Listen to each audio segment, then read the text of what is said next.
Talk show. Recorded live. Hello, my name is Chuck. My nickname is Van of Vancouver, Washington, U.S. Welcome to this show, TalkShoe Show number 120297 at TalkShoe.com. This show is being recorded, and anything said will go into the public domain. Thus, everyone is entitled and encouraged to copy and republish any part of this call, of the MP3 recording, and any text that I entered into the accompanying text. You do not need permission, and no notification is needed.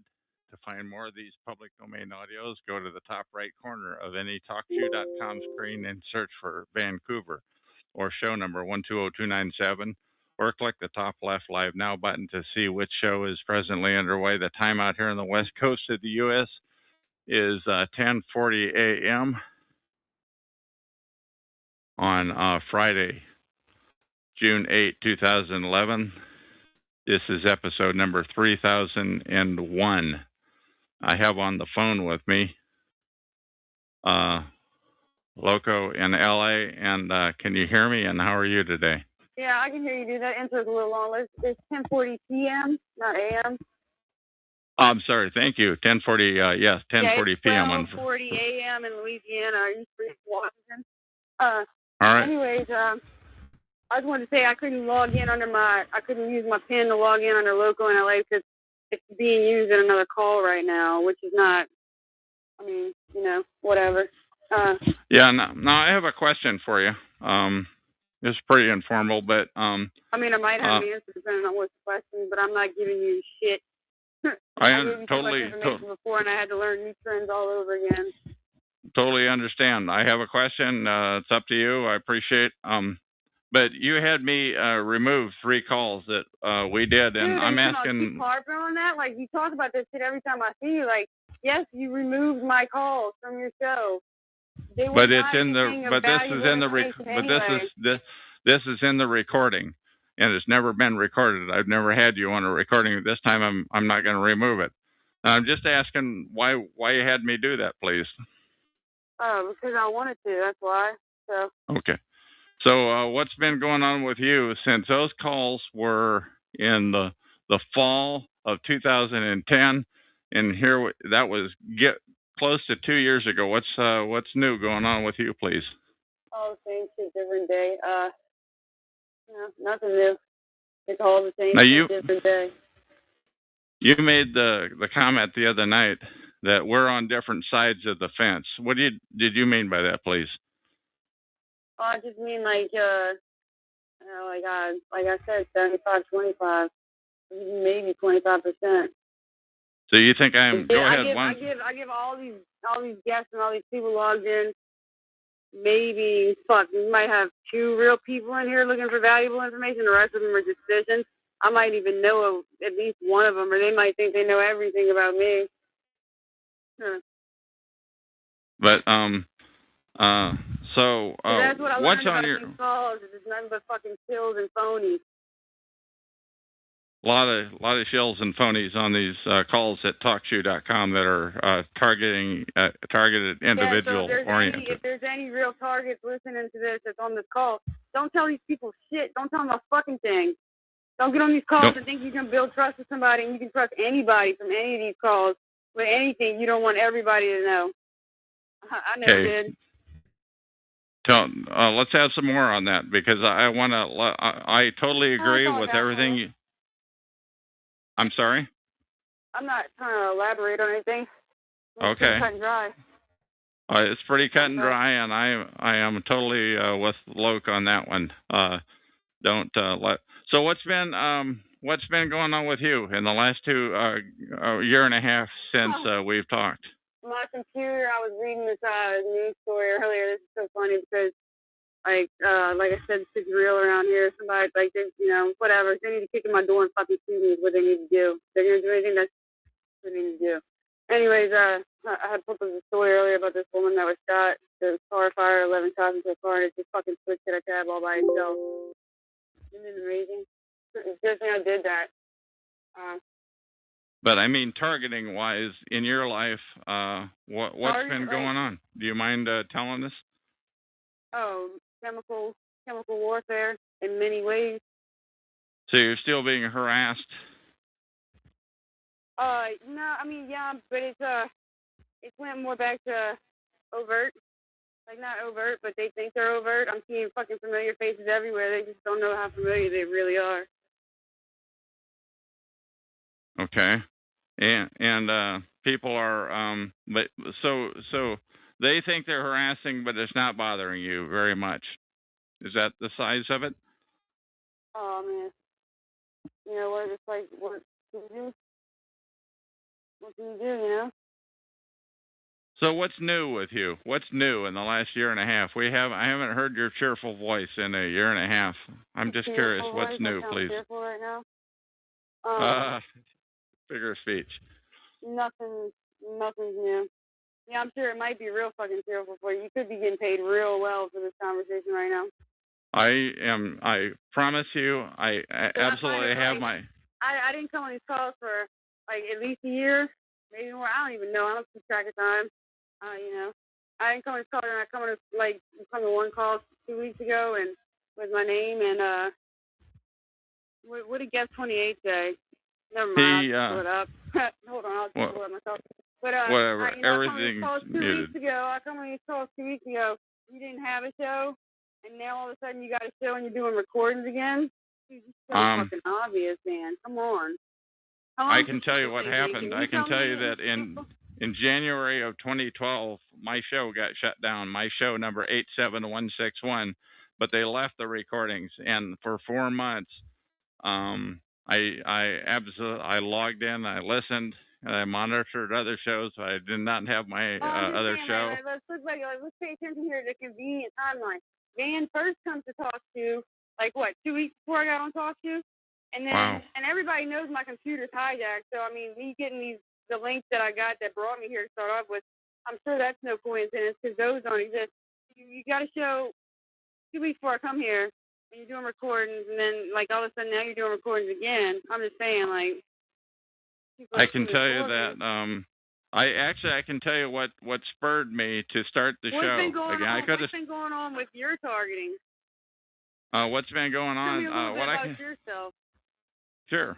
What I can tell you is, by the way, I want to tell you about my show. I want to respond to what you just said.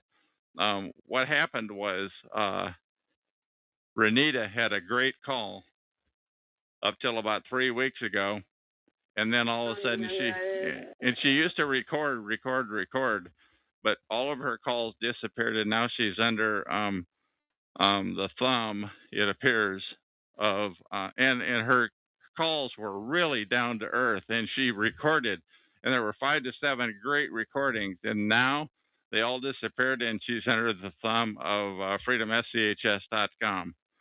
Oh, is this is this your first call period? Pardon me? Is this your first call period? You know what? I just want to say right now that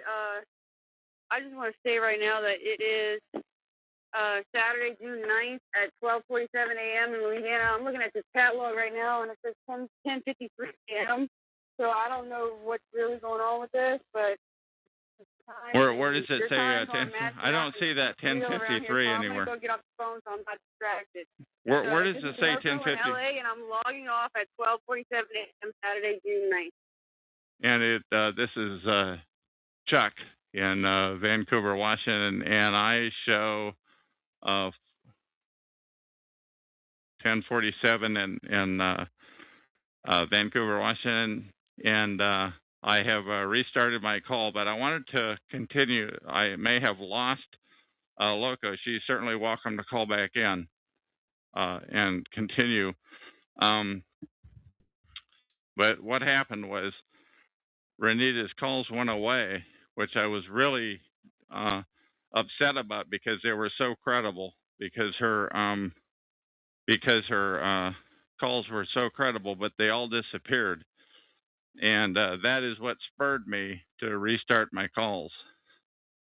Not so much only that, but that her calls now are no longer what I would call down home. They are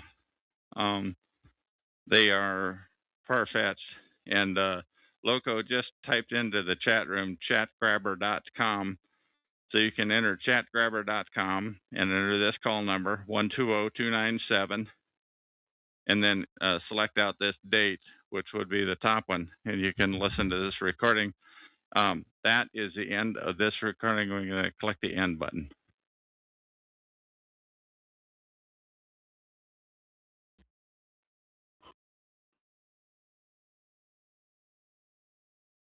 And I don't know. Talk show. Recorded live. Hello, my name is Chuck. My nickname is Van or Vancouver, Washington, U.S. Welcome to TalkShoe show number 120297 at TalkShoe.com. Anything said will go into the public domain. Thus, everyone is entitled and encouraged to copy and republish any or all of this MP3 recording file. You do not need permission, notification, or attribution. To find more of these public domain audios, go to the top right of any TalkShoe screen and search for Vancouver or 120297, or click on the top left to see if the show is live now. The time out here, and I should have had this ready to go. The time out here on the West Coast is 10 after 12 a.m. on Tuesday, June 12, 2012. And I have on the phone with me Louis Ewing, who also has a TalkShoe show number. Louis, can you give us a real short description of your TalkShoe, real short description of your TalkShoe show, and what do you have to say? My Pro Se Winners Talk Show is just a group of individual pro se litigants. Lloyd Smith, Kurt Riggin, Matt from Michigan, Michael James Anthony. These are guys that have a track record of winning cases without an attorney. That's what pro se is. Okay, and let's leave it at that. Now, the real question that we just talked about was your issue with your daughter, and can you give us a rundown of what happened? Conspiracy theories and all, please. My daughter allegedly died of sudden infant death syndrome, which I think is total bullshit. There's no such thing as coincidence. I do not believe in coincidences. I believe that my daughter died as a severe allergic reaction to erythromycin, which for some reason... And how do you spell that real quick? How do you spell that real quick so that people can Google it or what have you, please? That's right. That's right. Right there on the board. Continue on it. There it is. There it is right there on the board. Erythromycin. Erythromycin. Okay, spelled ERYTHROMYCIN. Now, please continue. Erythromycin is a synthetic antibiotic. And what I discovered is you're not supposed to use erythromycin unless you have an established and proven allergic reaction to penicillin, which is a natural antibiotic. Now, you talked something about slow acting and fast acting, and where the one is they can give you a shot, and another is they can rub it in. Go ahead and let's have that. I'm trying to keep this interview moving, please. But Russian Jews are known. Their scientists are known to have perfected slow-release poisons, undetectable poisons, and they introduced erythromycin by rubbing a small amount in her eyes. And I talked now, how do you know that? I'm sorry, I'm being a pill here, but I'm just saying, how do you know that? Were you there? Go ahead. Yeah, I had just barely walked in because I just got back to the hospital from visiting my boys who were being babysitted while my ex-girlfriend was at the hospital. And when I walked in and I started talking to her, all of a sudden the doctor came in behind me, was examining the baby, and all of a sudden I told her to look at him again because, like, why was he, like, spending so much time? And he was rubbing something in her eye, and I yelled at him to stop. What was he doing? And he said, it's no big deal. It's just an antibiotic. And I said, she doesn't need an antibiotic. She's not sick. And now you're one of these guys that wanted, let's hear the one about the birth certificates, about your previous two children who got out of the hospital without names. And let's hear that, please. I got both my sons, little Louis Jr., and Phoenix. I got both of them out of the hospital without giving the hospital names. I got no birth certificates, no fingerprints, no thumbprints, no nothing. This is what, a couple of 3-4 years before the other. Yeah. Okay. Yeah. And why did you do that? That's because you're one of these guys that doesn't. Go ahead. I don't believe in having state issued IDs. I don't need the government's permission to exist. I don't need the government's registration of my name, and I have a right to my privacy. My sons haven't committed a crime, so there's no need for them to be booked into jail and be fingerprinted and footprinted and birth certificated and registered in any kind of index whatsoever. It's none of the state's business. And how many years ago was this, please?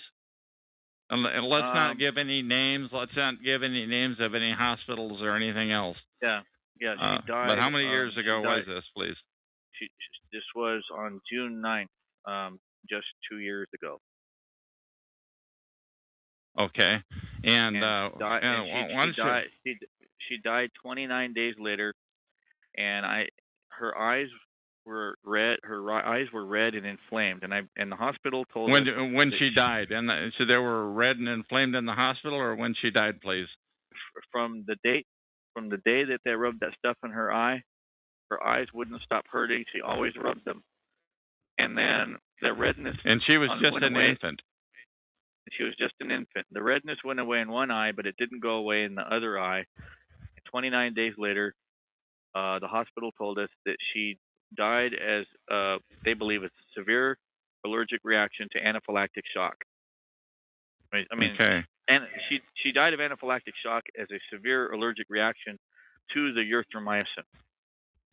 Okay, and now I'm so sorry to bring this up, but I heard you telling this story the other night, and now you feel that this might have something to do with you. The reason tell us the targeted individual implication of what you just described, please. Well, I'm a government resistor. I drive with no license. I distribute flyers that teaches people how to drive without a license, no insurance, no seatbelt. You can smoke pot legally. So you're on the. You've annoyed them big time. Oh, I'm a big annoyance to the state. I mean, yeah. They don't like here it. in the state of Washington. They don't like people. Cops call people like me a constitutionalist or a patriot or a freeman because I drive without a driver's license. Now, does anything else happen? Is there any other reason? Now, we've got two examples. One is that you drive without a license. One is that your youngster died. And is there any other reason why you might be considered? Why you may have provoked them? Targeting wise, please. In 2004, Kurt Riggin and I beat the largest marijuana case in the state of Washington ever won by a pro se litigant. Kurt got busted for multiple felony counts of manufacturing marijuana.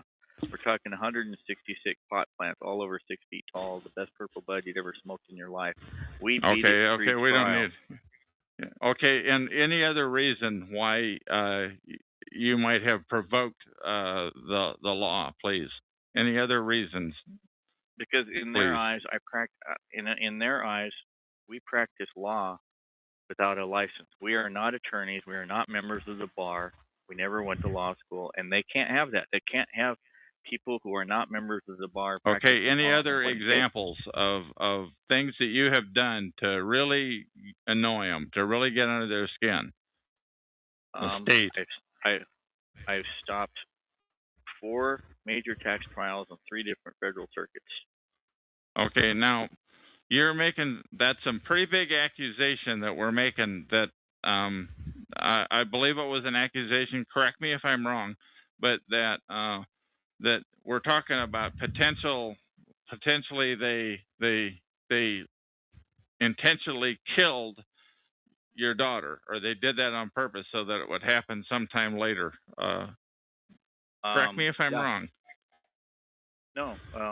The one other thing they're mad about is when I had my first son at the hospital, little Louie, my ex-girlfriend tested positive for drugs, and they actually had plans to kidnap Louie, and they arrested him for 72-hour hold, and then another 72-hour hold.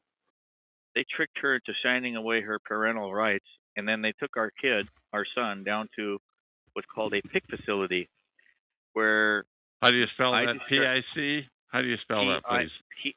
PIIC. P-I-I-C, facility. Okay, and what is that, please? That's a place where I've discovered that they sell babies for 150 to 250,000 to Canadian citizens. Okay. And this thing is owned by an LLC. Yeah, in let's Washington not give any names, because I'm trying to keep my show here from without getting sued, and we haven't used any names of any doctors. Right. But right. are you saying that they literally? What else do you have to say about this PIIC facility without giving their name? They fraudulently claim babies are drug addicted, and they pump them full of morphine, even though they're not drug addicted, to give the appearance. Now, how do you know they pump them full of morphine? How do you know that, please? Because they did that to my son. And how do you know that, please? I'm asking a tough question, but I'm just asking you to go with me, please. Because the doctors and the nurses told us that's what they do to all the babies that go to a PIC facility. So they pump them full of drugs in these PIC facilities so that it demonizes their parents. Yeah, to cover up the tracks that maybe that the kids didn't test positive for drugs. And so if you try to go test later, they're going to test positive for drugs, and they're going to say, oh, no, the babies were drug addicted when they came here, and we had to put them on morphine to bring them down from drugs. But all the nurses at the hospital said, my baby was healthy. It showed no sign of drug addiction. My baby boy was 10.5 pounds when he was born. Okay, now I'm telling you, I've gone out on a limb here, and I hope I haven't risked the show, but we haven't given any doctors' names, any hospitals or anything like that. But do you have any other hand grenades that you want to throw before we terminate this interview, please? They assigned a German Jew police officer named Teresa Berg who failed to investigate that. Okay, hang on. Let's keep the religion out of this, please. Thank you, but please continue. Yeah, well, they assigned that particular lady who refused to investigate the doctors. She didn't investigate the warning labels on Tyson packages. On what kind of packages, please? I found out that the warning label on how do you spell that? The warning, like a warning label. She refused to investigate the warning labels on the erythromycin. She failed to ask the doctor if he read the warning labels. She was essentially okay. Any other hand grenades you want to throw before we end this off? You're not supposed to give erythromycin to newborn babies. Okay. Do you have anything else? By the way, why don't you give the Talk Show the number of your show before we end off here? What is the show number, please? I don't have it in front of me. Yeah, hold on. It'll take me a second to grab it out of my computer. Sure. I haven't actually memorized it yet. Okay. Once again, this is. Go ahead. My little girl with poison. Okay, we're killing this conversation here. That's right. Let's leave it off. Do you have anything else that you want to say before we terminate this interview? No, I'm just gonna post. Well, let's not post it. Let's see if you know what the number is. Let's say it on the recording, because a lot more people are gonna hear it on the recording. 120418. Okay, so the Talk Show number 120418 is Louis Ewing's show, and that's called what again, please? Pro Se Winners. Okay, and you're on, when is it presently on, please? Every Friday at 6 p.m. Pacific Standard Time. Okay. Anything else that you want to say before we call this recording to an end? No, I'm good, thanks. Okay, Louis, this is the first time I've talked to you. I've heard you a number of times on various shows. Thank you. Once again, my name is Chuck, and this is the end of the recording.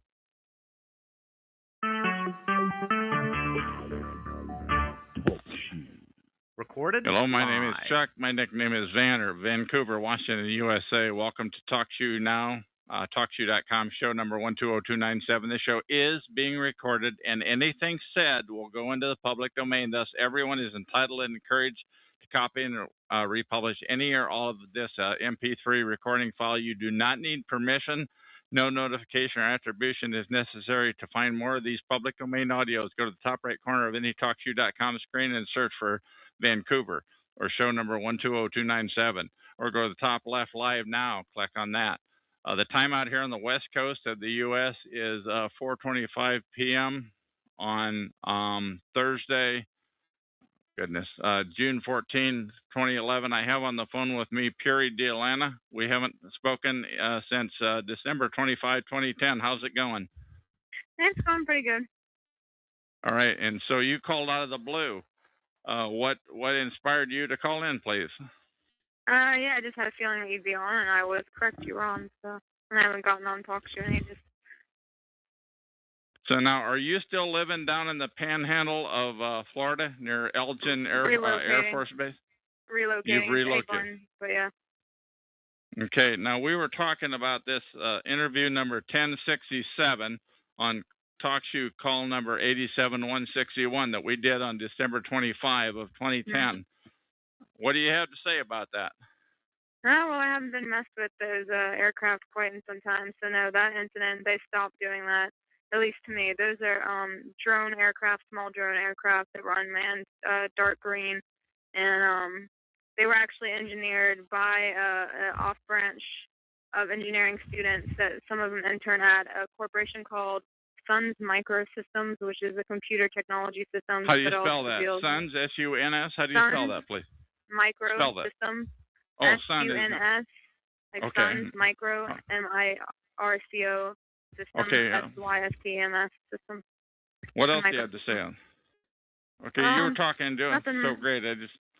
Go ahead. Nothing much. I haven't been harassed by necessarily any technology as far as mainly what they've been using is laser lights, all that stuff. I will say that I do actually have evidence of, and I have kept with me in a plastic baggie. One time when I walked, this was a while ago too,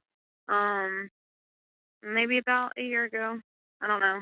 Somewhere around then, I actually found a small microchip on the ground about the size of half your fingernail or your big thumb fingernail if you're looking at it. And I actually have it saved, and I actually have pictures uploaded, and I actually still have the evidence with me. And I cut the chip in half, and you can actually see where the copper is and all that stuff. And I found it on the ground during one of my runs to the entrance of the EOD base. Okay, tell me more about this. Tell me more about this this aircraft that was stalking you. As I recall, you were like a block outside of Elgin Air Force Base in the Florida Panhandle. It was Eglin Air Force Base, and it's off branch of Eglin Air Force Base. It's not actually. How do you spell that? E-G-L-I-N? E-G-L-I-N, yes. And it's off branch of that. It's an off branch of that, which is actually an EOD base. They actually have a bridge that they put up now over that before the entrance of the base because they're doing highway reconstruction. That's a whole different story altogether. But yes, during that time period, before any of that was going on, you have neighborhoods that run along that strip called Range Road. And you have neighborhoods that run along that. What was the name of that road, please? Range Road. R-A-N-G-E. Okay, please continue. And anywho, the neighborhood, about the fourth one down, is where it's about 9 to 11 something at night, whatever those times were. That's when I had one of the aircraft hovering right beside me on my left shoulder, and it was literally in an entrance to one of the neighborhood streets. And yeah, anyone could have seen it, but no one did. But yeah, it was. But they were, as you put it, they were showing off their toys or something like that. Yeah, they were showing off their toys. Now I think they have had repercussions as far as SFA go and all that good stuff because they have not. As far as say that again, there's been repercussions. How so? Please repeat. Because the SAHA, which is the Federal Aviation.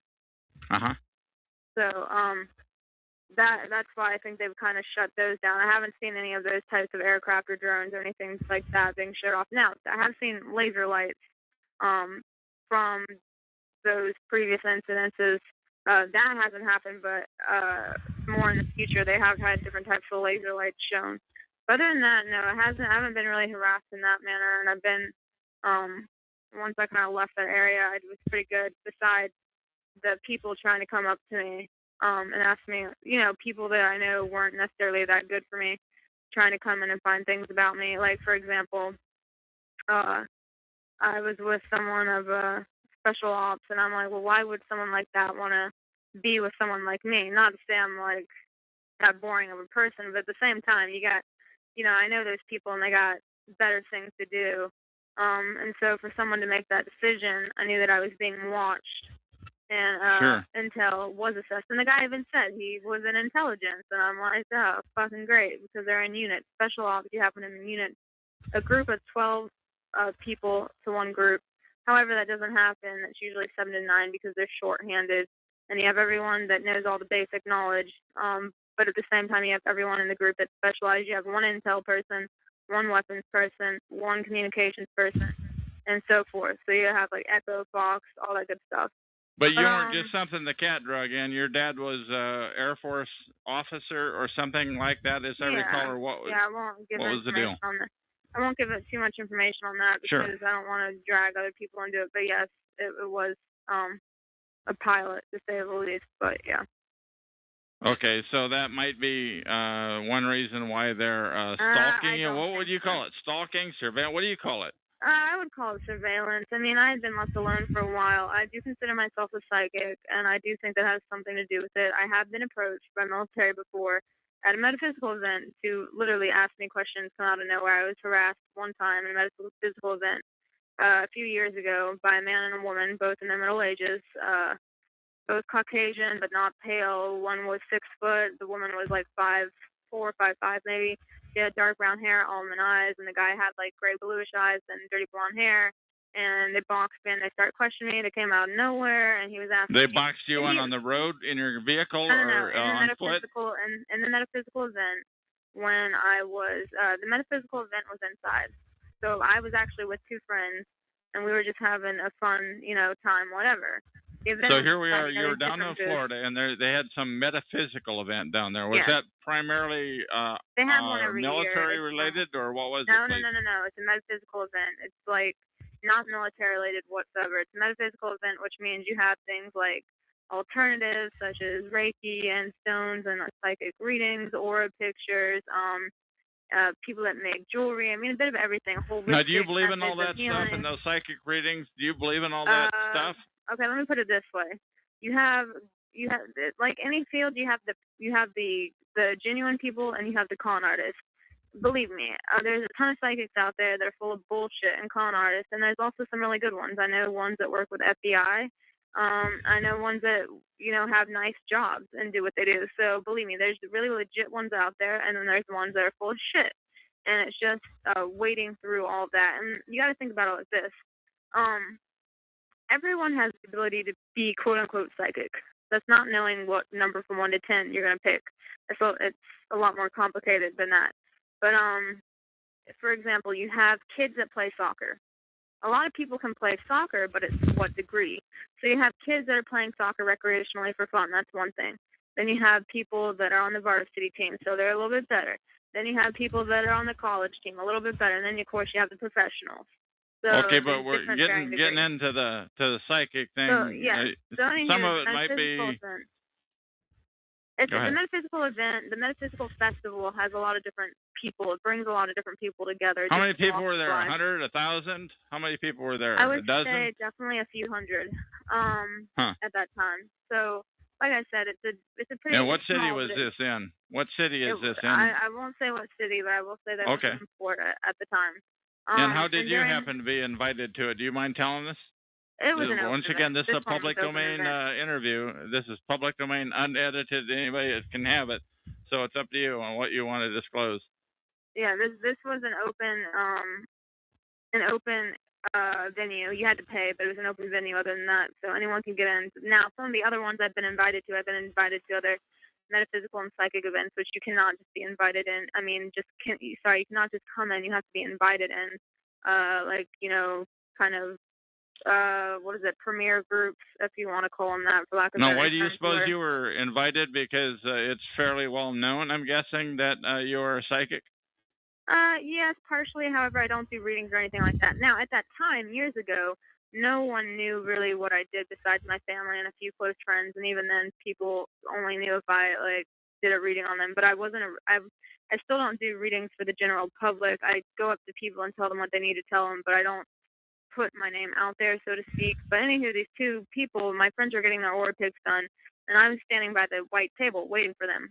And there was a wall behind me, and these two military personnel, like I described earlier, came in on the right-hand side through a door, and they literally just came right to me, saw the aura pic in my hand, and said, "Oh yeah, you got this done. We're getting to get this done too." What Like, about your hand? What was that? What they shook your hand? What was it? An aura picture in my hand. It was something. What that does that mean? Aura picture? Help me out, please. It's a type of, basically, when it's at one of these events, it's a machine, and it basically takes your picture and the colors behind you and all that stuff, and it's your aura. But I won't get into that. Oh, aura. Yeah, okay. yeah.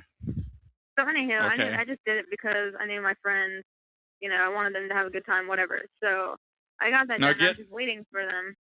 Sure. Now, getting back into the targeting part of this, we talked on December 25, 2010, and we talked about this issue, and you had a number of examples. What examples do you have about that sort of thing that may have happened to you since that call, please? Yeah, so hang on. Okay, so back to what I was saying with the two military individuals that came up out of nowhere. And he didn't ask my name. He didn't say, "How were you?" There was none of that type of conversation. He literally, after he asked about the aura pic, saying, "Oh yeah, I'm gonna get it done," whatever, which they didn't because I saw them leave after they questioned me. He said, "Okay, how long have you been able to read people? How often do you read people?" He just started asking me a slew of questioning. How old was this guy? I mean, was he 20? Was he 60? I told you, they were in their 40s. They were in their 40s, middle okay. age. So, and I already gave you their description. But Sure. they were in full uniform too, and they didn't have any conception of space because they were like an inch in front of me. They were using an authoritarian tactic by their uniforms and the lack of space. But I kept calm and I answered their questions, and then I asked, and then I was like, well, fuck, this guy's asking me all these damn questions.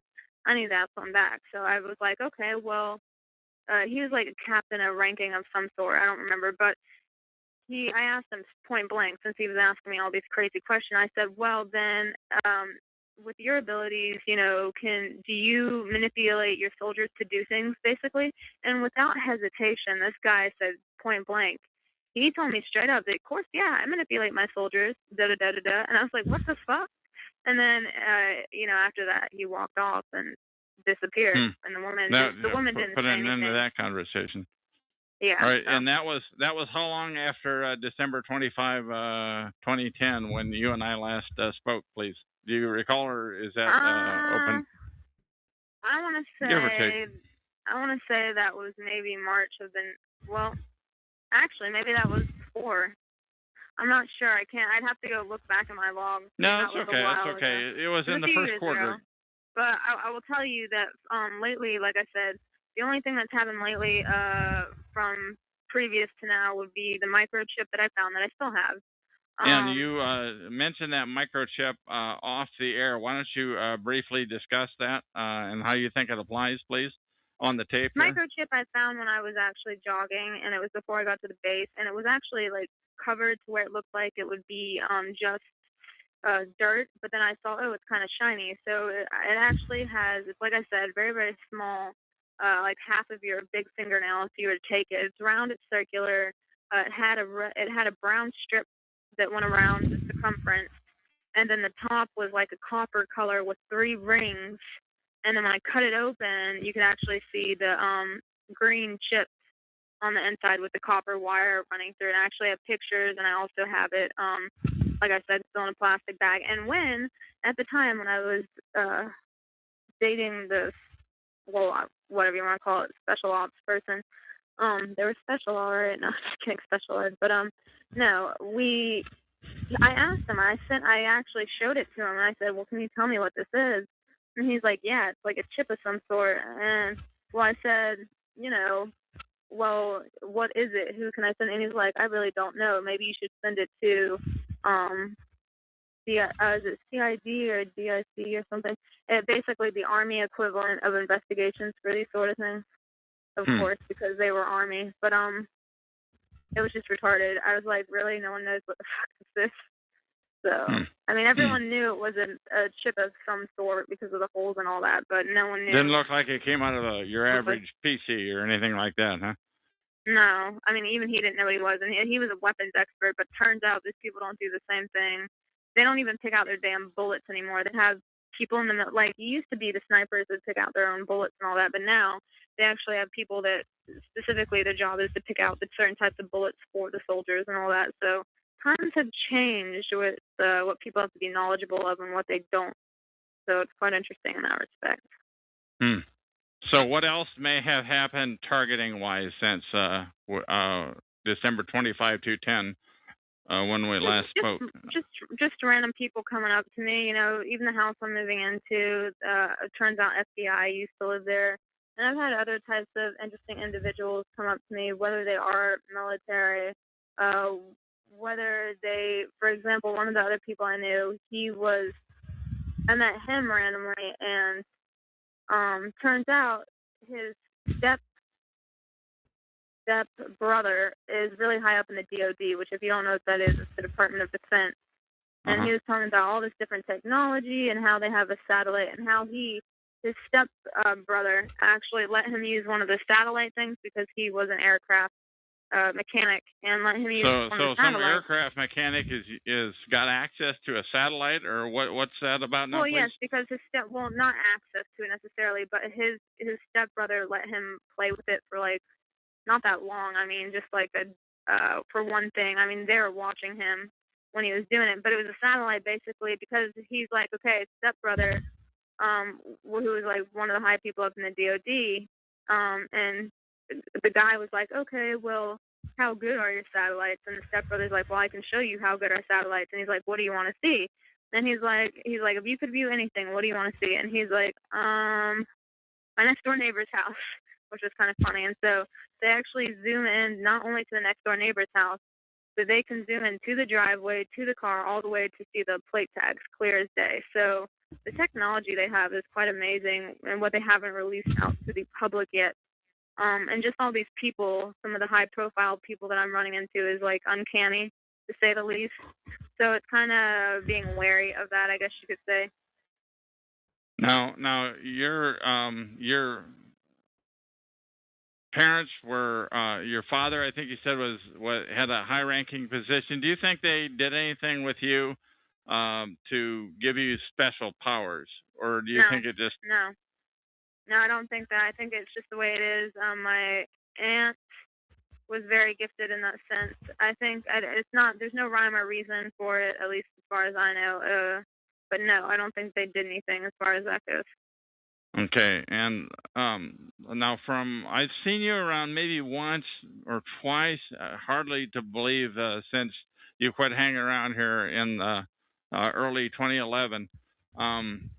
What based on what you know, and you do seem to know a lot more than most of us do, what do you have to say to targeted individuals?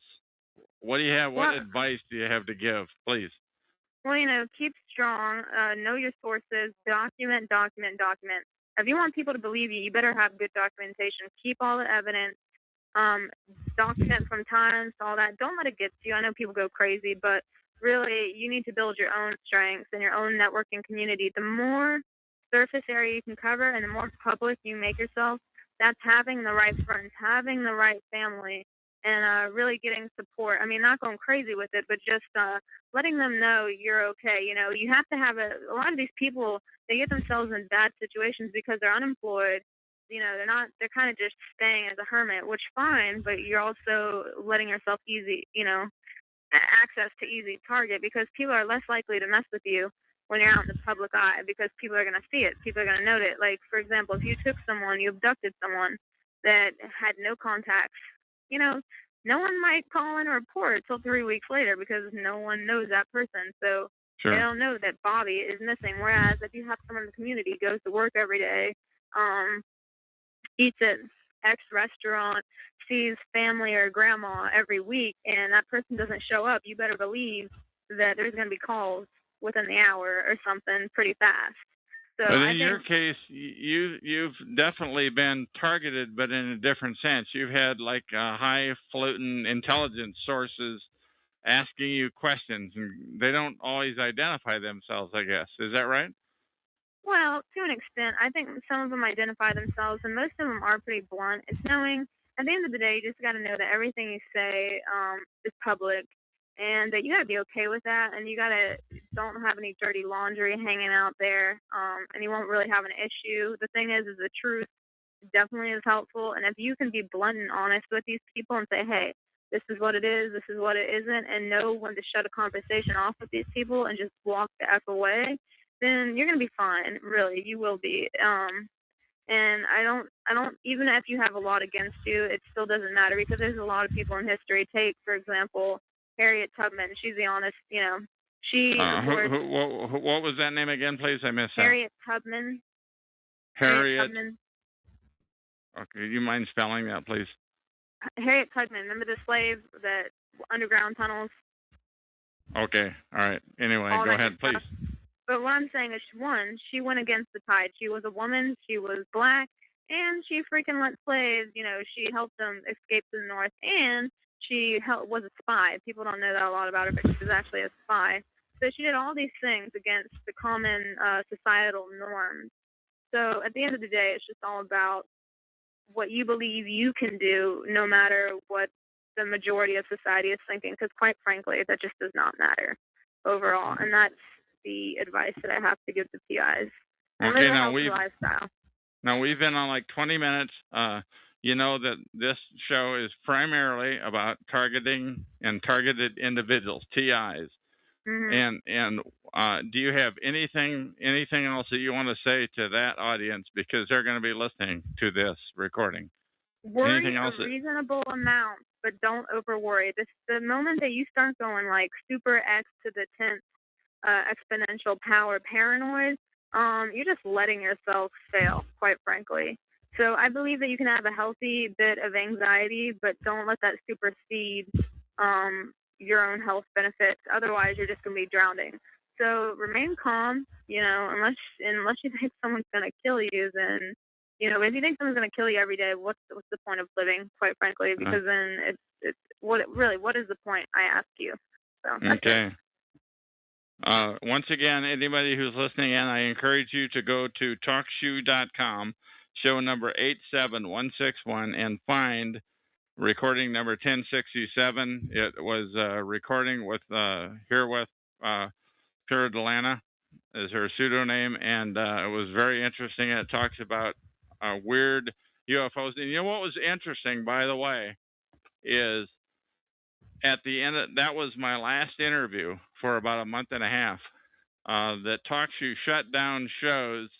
I don't know if it's related. God knows why it happened. Anything last that you want to say, Puri, before I told you I'd keep this interview fairly short, and I thank you for calling in. But anything that you want to say before I push the end button? That's it. Okay, Puri, thank you for showing up. Thank you for consenting to an interview. I'm going to go ahead and hit the end key and do that right now. TalkShoe. Recorded live. Hello, my name is Chuck, nickname Van of Vancouver, Washington, USA. Welcome to TalkShoe.com, show number 120297. This show is being recorded, and anything said will go into the public domain. Thus, everyone is entitled and encouraged to copy and republish any or all of this MP3 recording file. You do not need permission.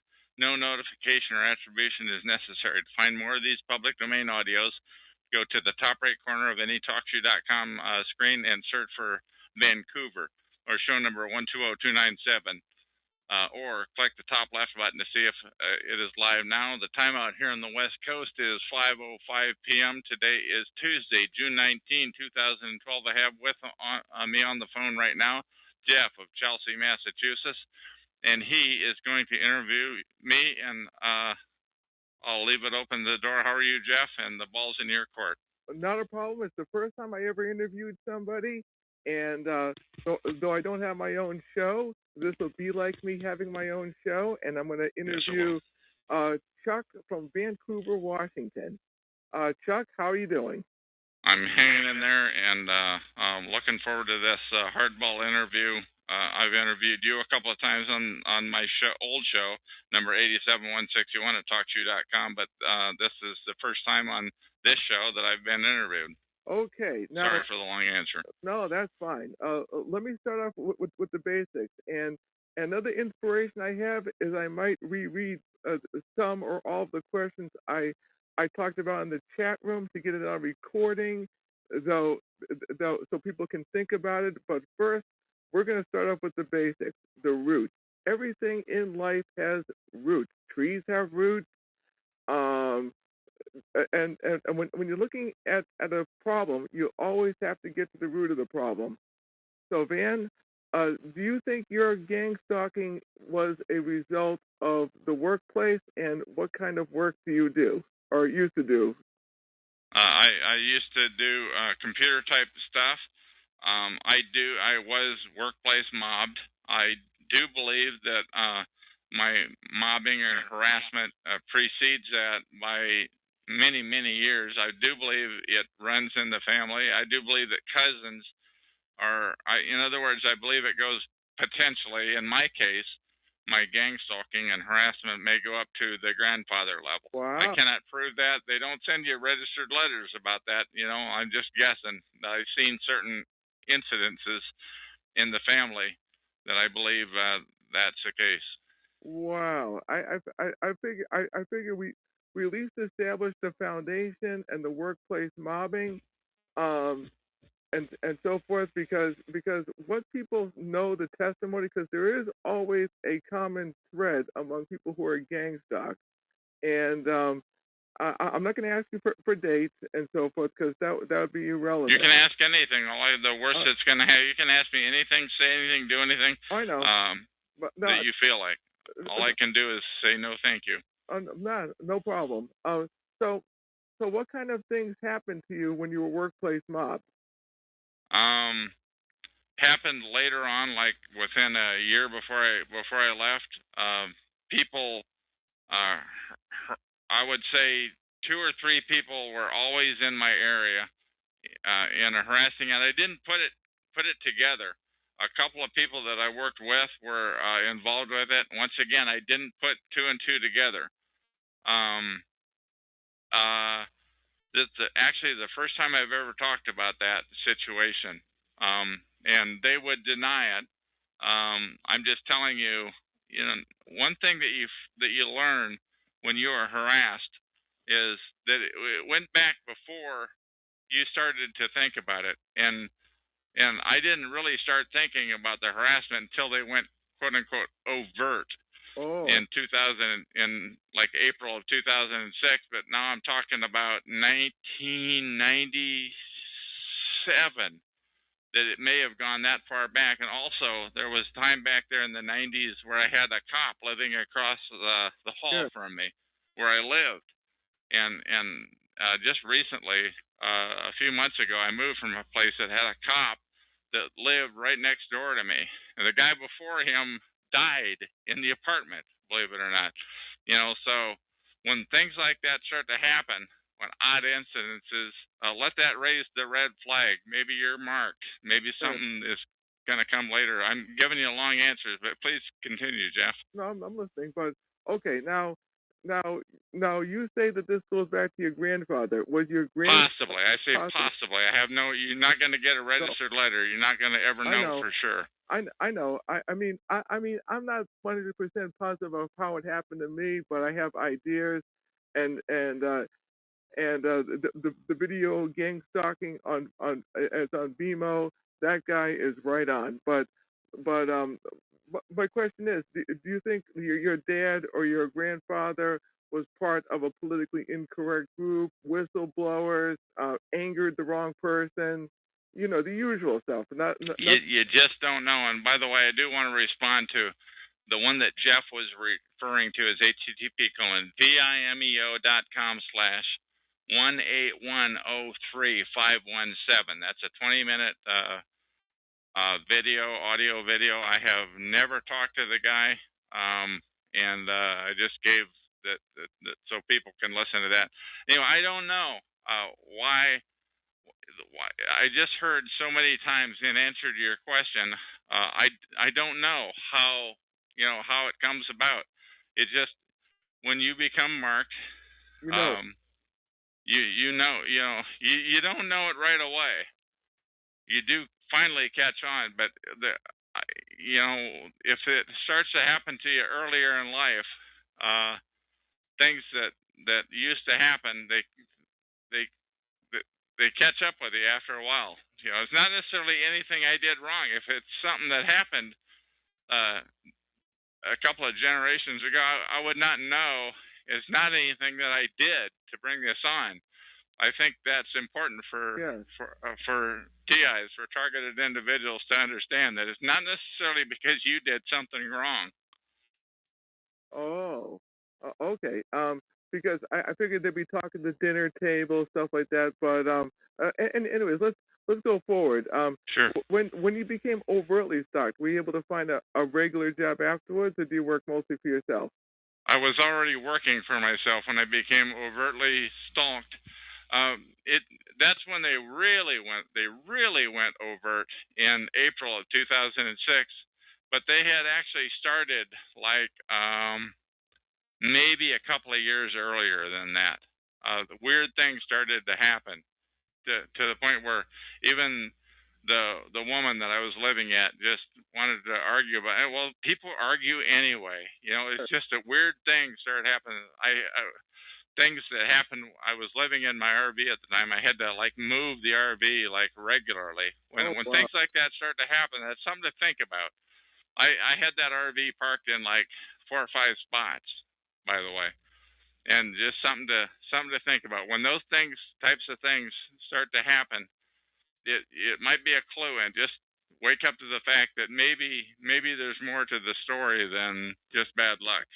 Well, the definition of science is that for something to be a science, it has the same procedure has to be repeated, and you have to get the same result using the same technique.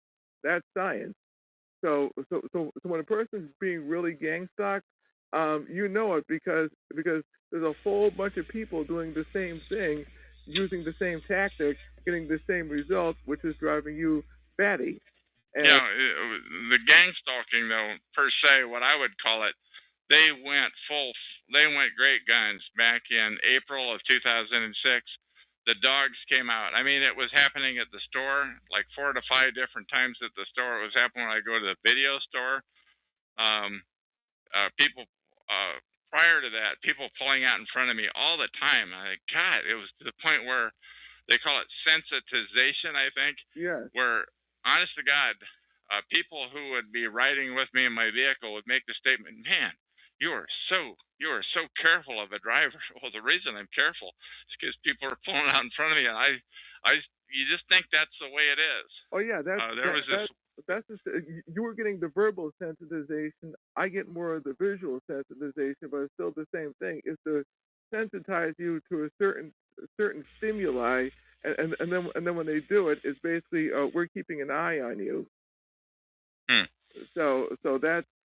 I wasn't thinking though that people were keeping an eye on me as people were pulling out in front of me. It was a lot of times at one intersection or a couple of intersections, people pulling out in front of me all the friggin' time. I go, wow. It's like every time I come here and you don't get it. Well, just be it known. Let that lodge in your memory if anybody is listening in. That may be a clue of things to come. Yeah, well, that's a good point, and also too, I think it's gonna be more overt. But let's see here. So at least you're making money to pay your rent, so that's a good thing. That helps. You know what else too is the secrecy. Why do you think there's so much secrecy with this? Because you do have Russian defectors, you do have defectors that come from communist and Islamic bloc countries. What makes this so secretive that your average Joe on the street would want to do this?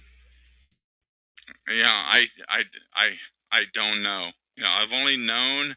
By the way, I started to be overtly stalked. I mean, like I said, the dogs came at me, and I'm getting to your question, but the dogs came at me in April of 2006. It was 4 years later, in May 2010, that I finally discovered the term organized stalking on, and gang stalking, and I finally started to YouTube those.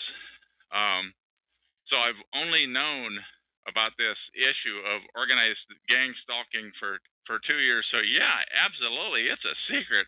It took me 4 years, and when people make this statement around here, well, everybody already knows about it. Everybody does not know about it. It took me 4 years to come to the conclusion that that's what this was. And when I read it on Gang Stalking World, by the way, and I finally found it. Wow. Gang Stalking World. Actually, where I found it was on the Portland Mercury. It was on their blog, Portland Mercury. That's Portland, Oregon. And they had a description. It almost sounded like I should have written this. It was written by a Canadian kind of a guy. And he said, what is happening is you are being gang stalked, a term that's called gang stalking. And he wrote, and I've seen that term restated and rehashed many times. I've seen him paste that same text into many blogs. So he has done a great thing to help to get the word out, this guy. Now, one of the main authorities of gang stalking is this woman named Eleanor White, and I love her comic strips. What's your personal take on her comic strips? Do you think there's crazy talk in there, or do you think it's sound? Because people who are listening are going to be grasping for straws. Yeah, and that's Eleanor White, spelled W-H-I-T-E, I think. I like the heck out of her comic strips. She does them from like about 25 each, 25 of them from Peter the Perp standpoint, and another 25 from Tommy the T.I. or somebody like that. And it's like every one of those things comes close to mirroring me. There are a couple of 3 things, and I don't want to get into what they are. No, don't.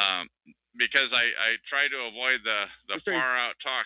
That there are a couple of 3 things in there though, in her Tommy the T.I. that I find a little far fetched. And if any reason that I was ever to give them any credibility, it would be because she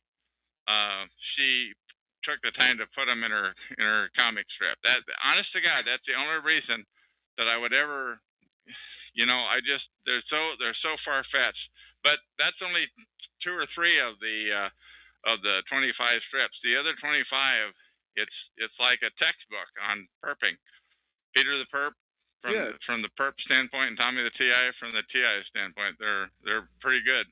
And also too, do you know any other authorities that would be good for beginners who are recently being stalked, who can grab onto where there's no crazy talk?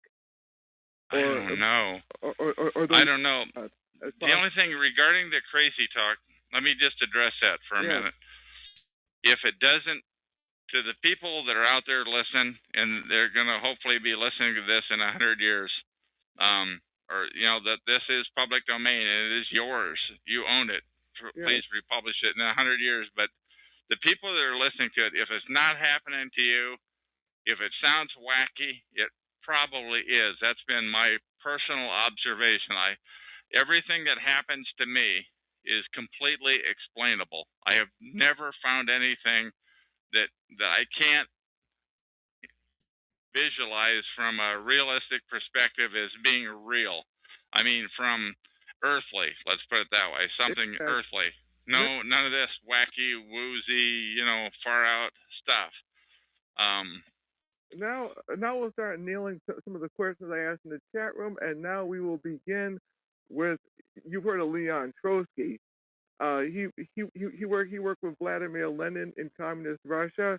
He was the second in command, and he has a quote: "You may not be interested in war, but war is interested in you." And what's this have to do with gang stalking? Well, do you think that there are people who are in neutral? And I'm going to rephrase the question a little bit. Do you think people who are in neutral, but can be threatened or drafted into it? In other words, we have this scumbag over here. We don't like him, and we know the talents you have, like being a locksmith or in surveillance and so forth. We want you to fix this guy. Do you think that most people are neutral, or do you think when the screws are really turned, do you think most people would cave in, or tell them to go blank themselves, or lash out? I think here's the deal. Just something that I know nothing about, like a locksmith. If you're a locksmith, the perps know where to find you, but you can't go out and find them. That's the first thing. And there are an endless numbers of perps out there that can harass you. So you really don't have any choice but to play ball. If you're not already a perp when you got in there, you don't really have any choice but to do what they want you to do in the first place. And then there's the guy's car, his family, his business taxes, his home. I mean, they can shaft you in any number of different ways. Essentially, if you're a locksmith, I hate to pick on them, but you're the one that brought them up, Jeff. What I'm saying is, I don't think you have any choice but to play ball. I don't. Can you trust a locksmith? I don't know. I guess you can. But if you're a target, they're going to get into your place when you're not there. God, I just hate to say that. It sounds so incredible. I'm just telling you.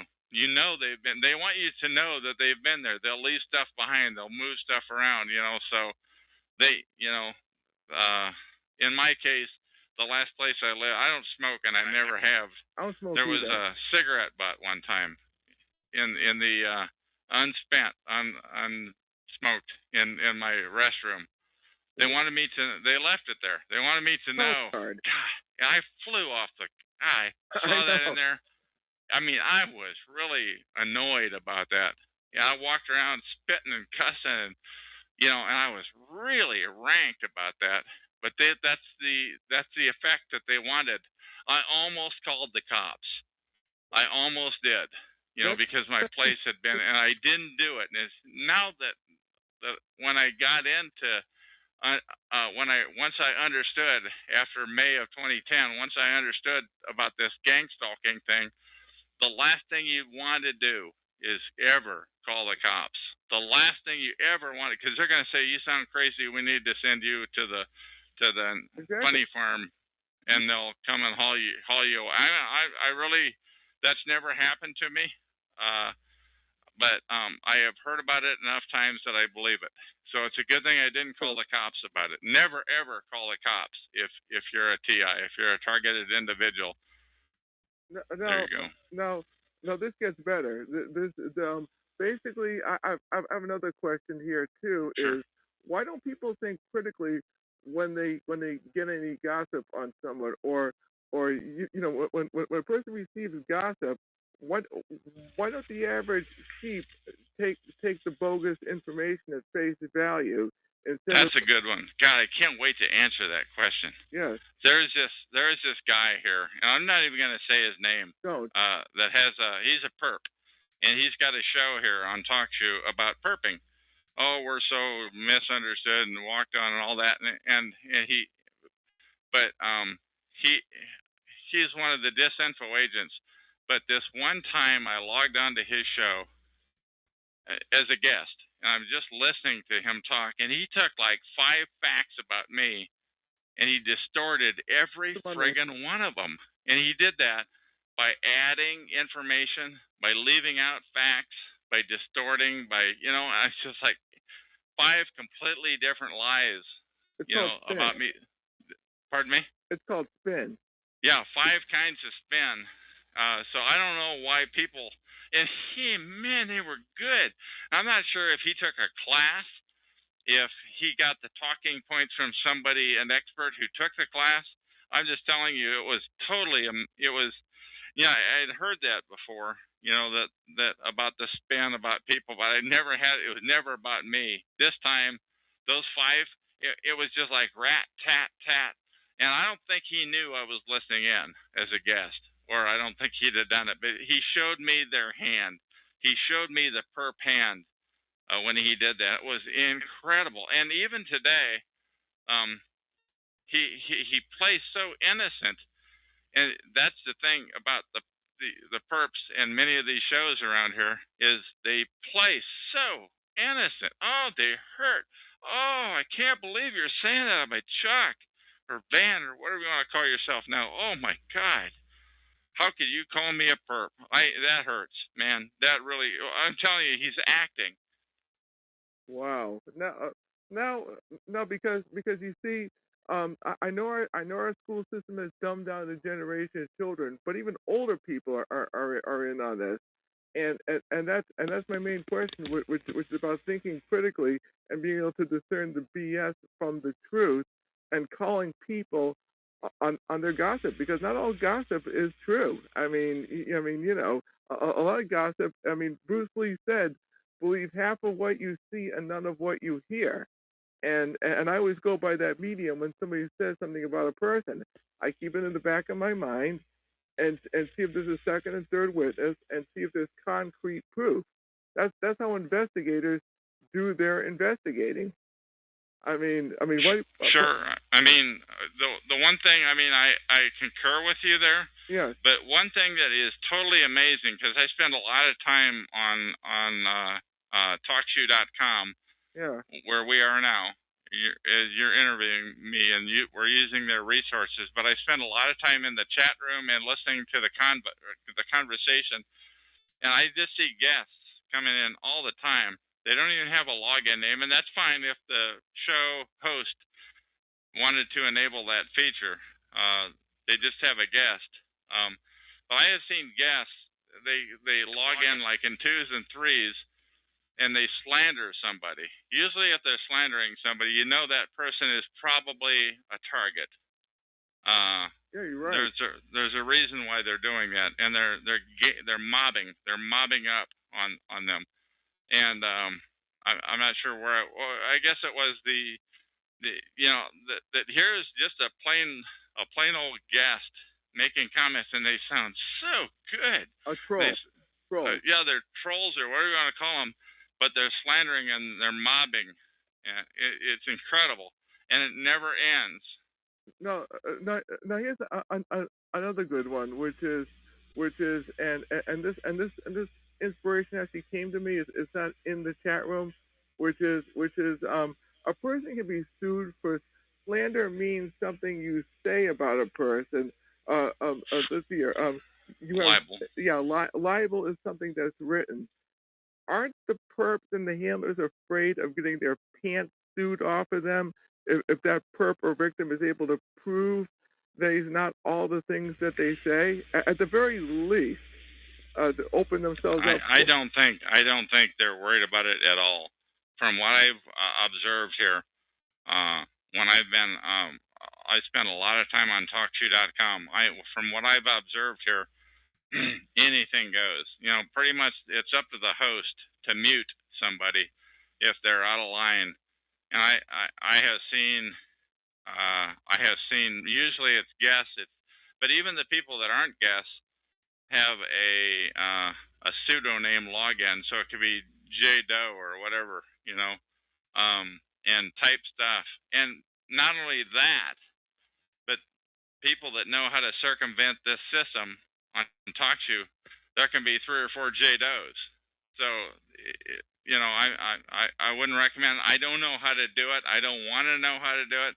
What I'm saying though is I've seen that happen. You can actually tell, and I'm sorry to get technical here, but you can tell by the user number.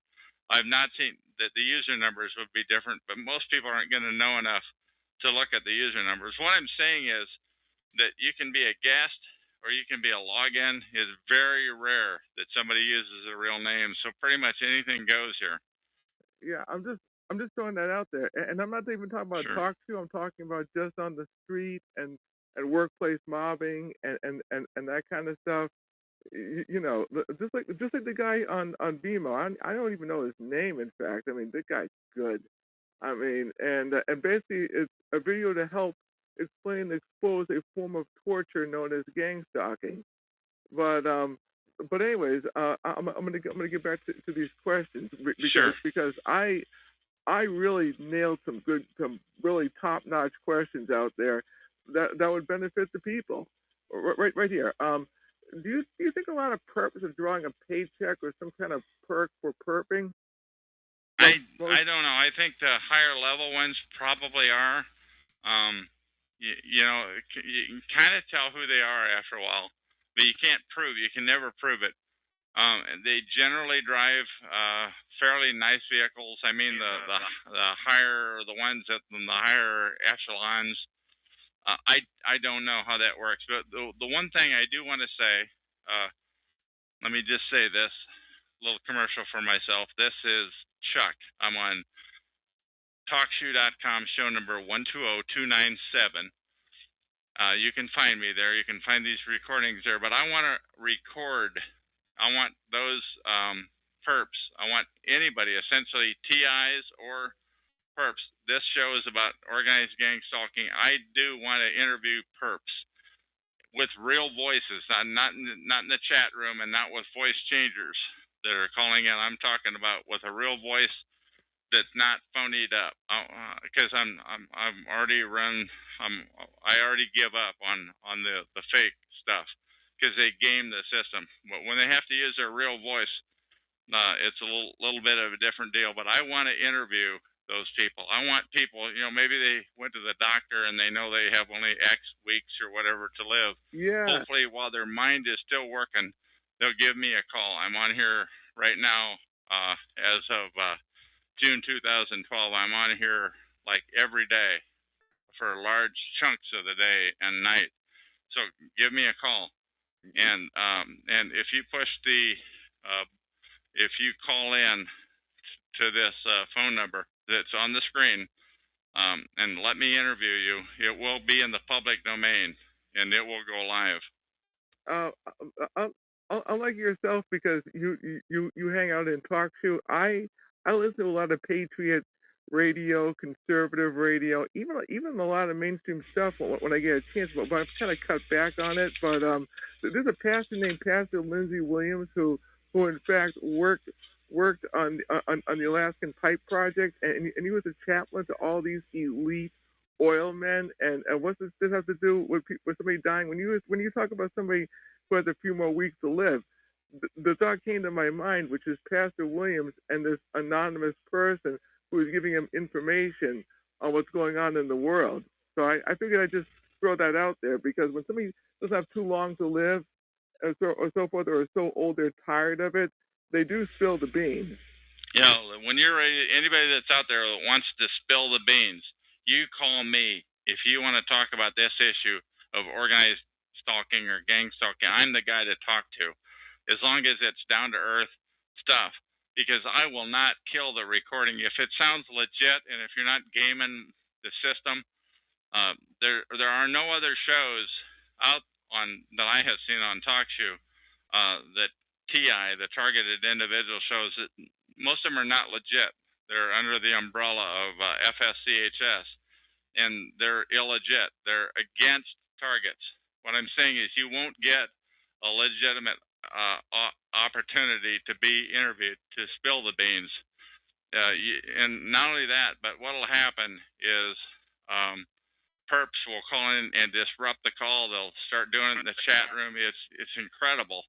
But what I do when I'm doing, well, you're interviewing me, but when I push the go button, the first thing I do is shut down the chat room, so that takes the minds off of the chat room and onto the interview, because this interview is going to live 100 years. And the other thing I'm not going to do is I'm not going to destroy the interview if it's legit. I'm not going to zap it. And that's the one thing I've seen about the stinkheads at freedomschs.com is they will kill any content that gets the word out, the legitimate word out about organized stalking. That's their purpose in life, is to not get the word out about organized stalking. So, this is why I'm banging out all these questions, because I know it's going to live forever, and I know it's going to be a textbook for future victims to at least think about this stuff. And one of the questions I put in the chat room that continues with the line of drawing a paycheck is like a promotion at work for burning a victim. So in other words, a perp burns a victim, whether it's verbally or otherwise, and then all of a sudden, lo and behold, he gets a promotion. Like there's a group of Freemasons at work. I mean, Freemasons do this in the court of law. Like if you're a lawyer, defense lawyer representing a real scumbag, that defense attorney does one of the Masonic hand signals with the judge, and that scumbag gets off the hook. Yeah. So and you can never prove it. No, you can never prove it unless you know the signals and know some of the phraseology they use. I mean, Freemasonry, especially in a court of law, that stuff is real. Yeah, But I think so. But anyways, let's see. What about hazard pay for the purpose because the victim lashes out? I talked about some of the legal stuff that a victim can do, especially if the victim knows a private investigator in their family, or knows a couple of really top-notch attorneys, or an Indian tribe or something like that. In other words, would they have a close knit relationship with somebody that can do some legal damage? But what would happen if the perp? What would happen if the victim had military training or something, and so forth, and decided to lock and load them? I'm not endorsing it.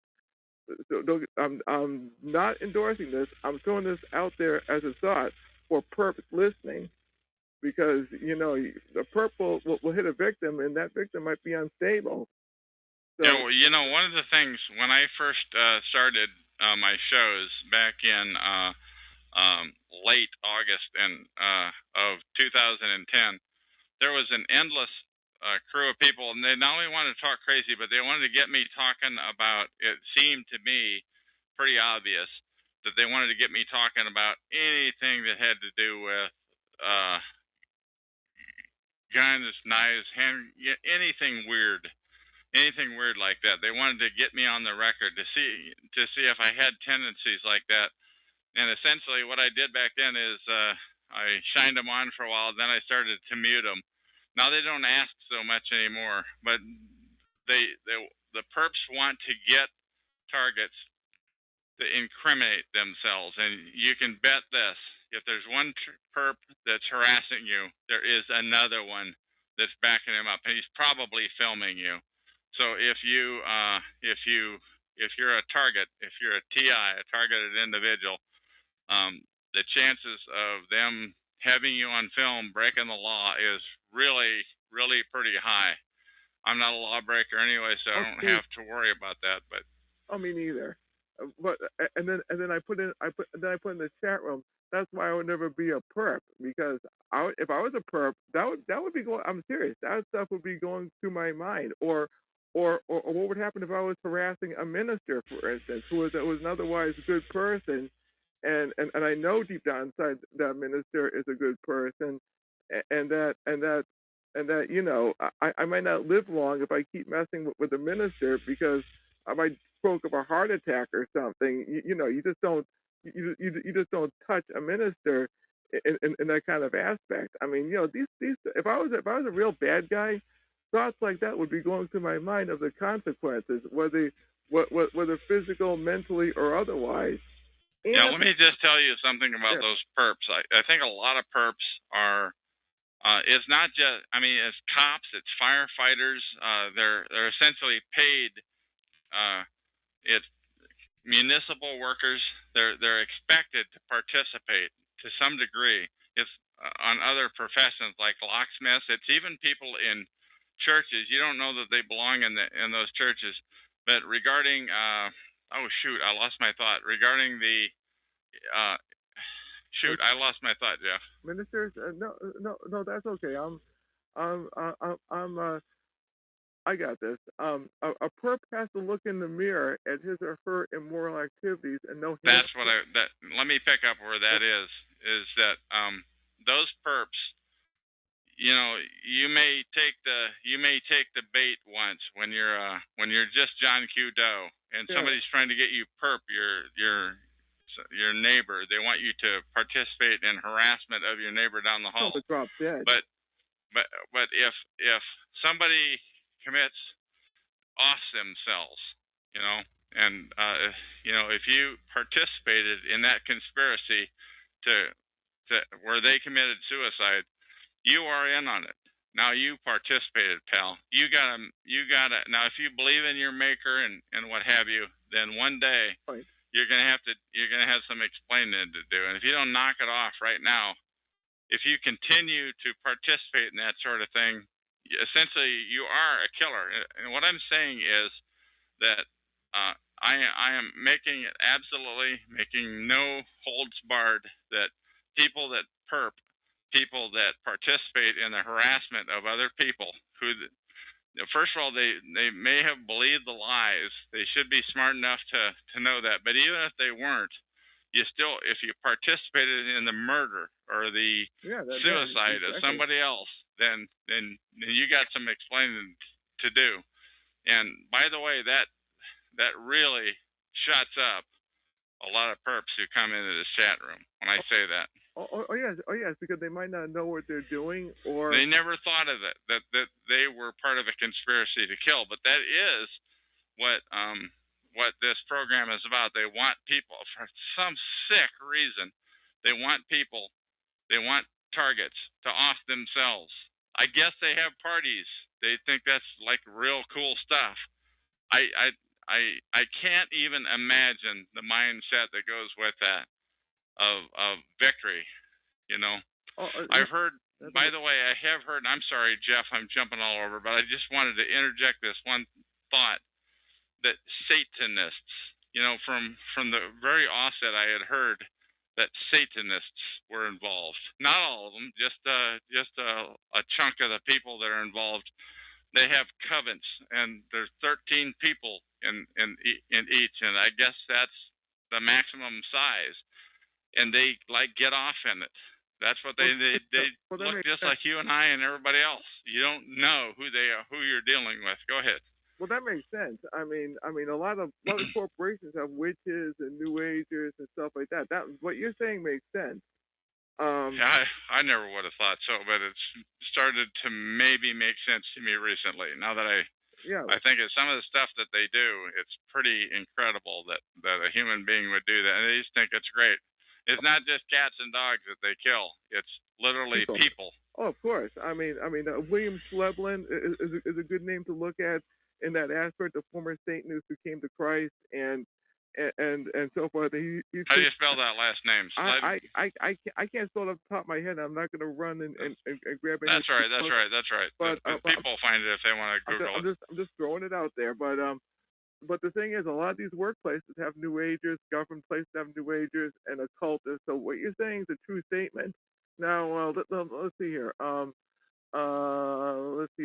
If perping is this bad in good times, in other words, when people are making some bacon, when people aren't feeling the pinch, you know, stuff like that. If perping is like this in bad times, what will perping be like when the average person has no money coming in? In other words, when there's a collapse in this country, and the country goes belly up, which I believe will happen because we owe Red China our lives basically, with trillions of dollars in debt. And so forth. What would happen to the average person? Would they get worse, or would they get better? I think possibly. I think though that probably. I can't imagine how much worse can be. But I think they'll make do. I think they're pretty bad. There's a lot of them. They're extremely well organized. It's incredible. It's above the government level. It's above state, county. It's above U.S. level. It is a worldwide protocol. There is no. I've heard the comment said. I'm jumping all over here, but I've heard the comment said, you know, on like some TV show, some couple said, "I'll have you followed. Why, there will be no place in this world that you can go to get away from me." You know what? There's quite a bit of truth to that. Because it's all over. This organized stalking is all over the free world. It's in Canada, U.S., Australia, New Zealand. It's over in Europe. Western industrialized country. And in supposedly in China and Russia and thereabouts, you know. So evidently there is no place that you can't go. And that is the amazing thing.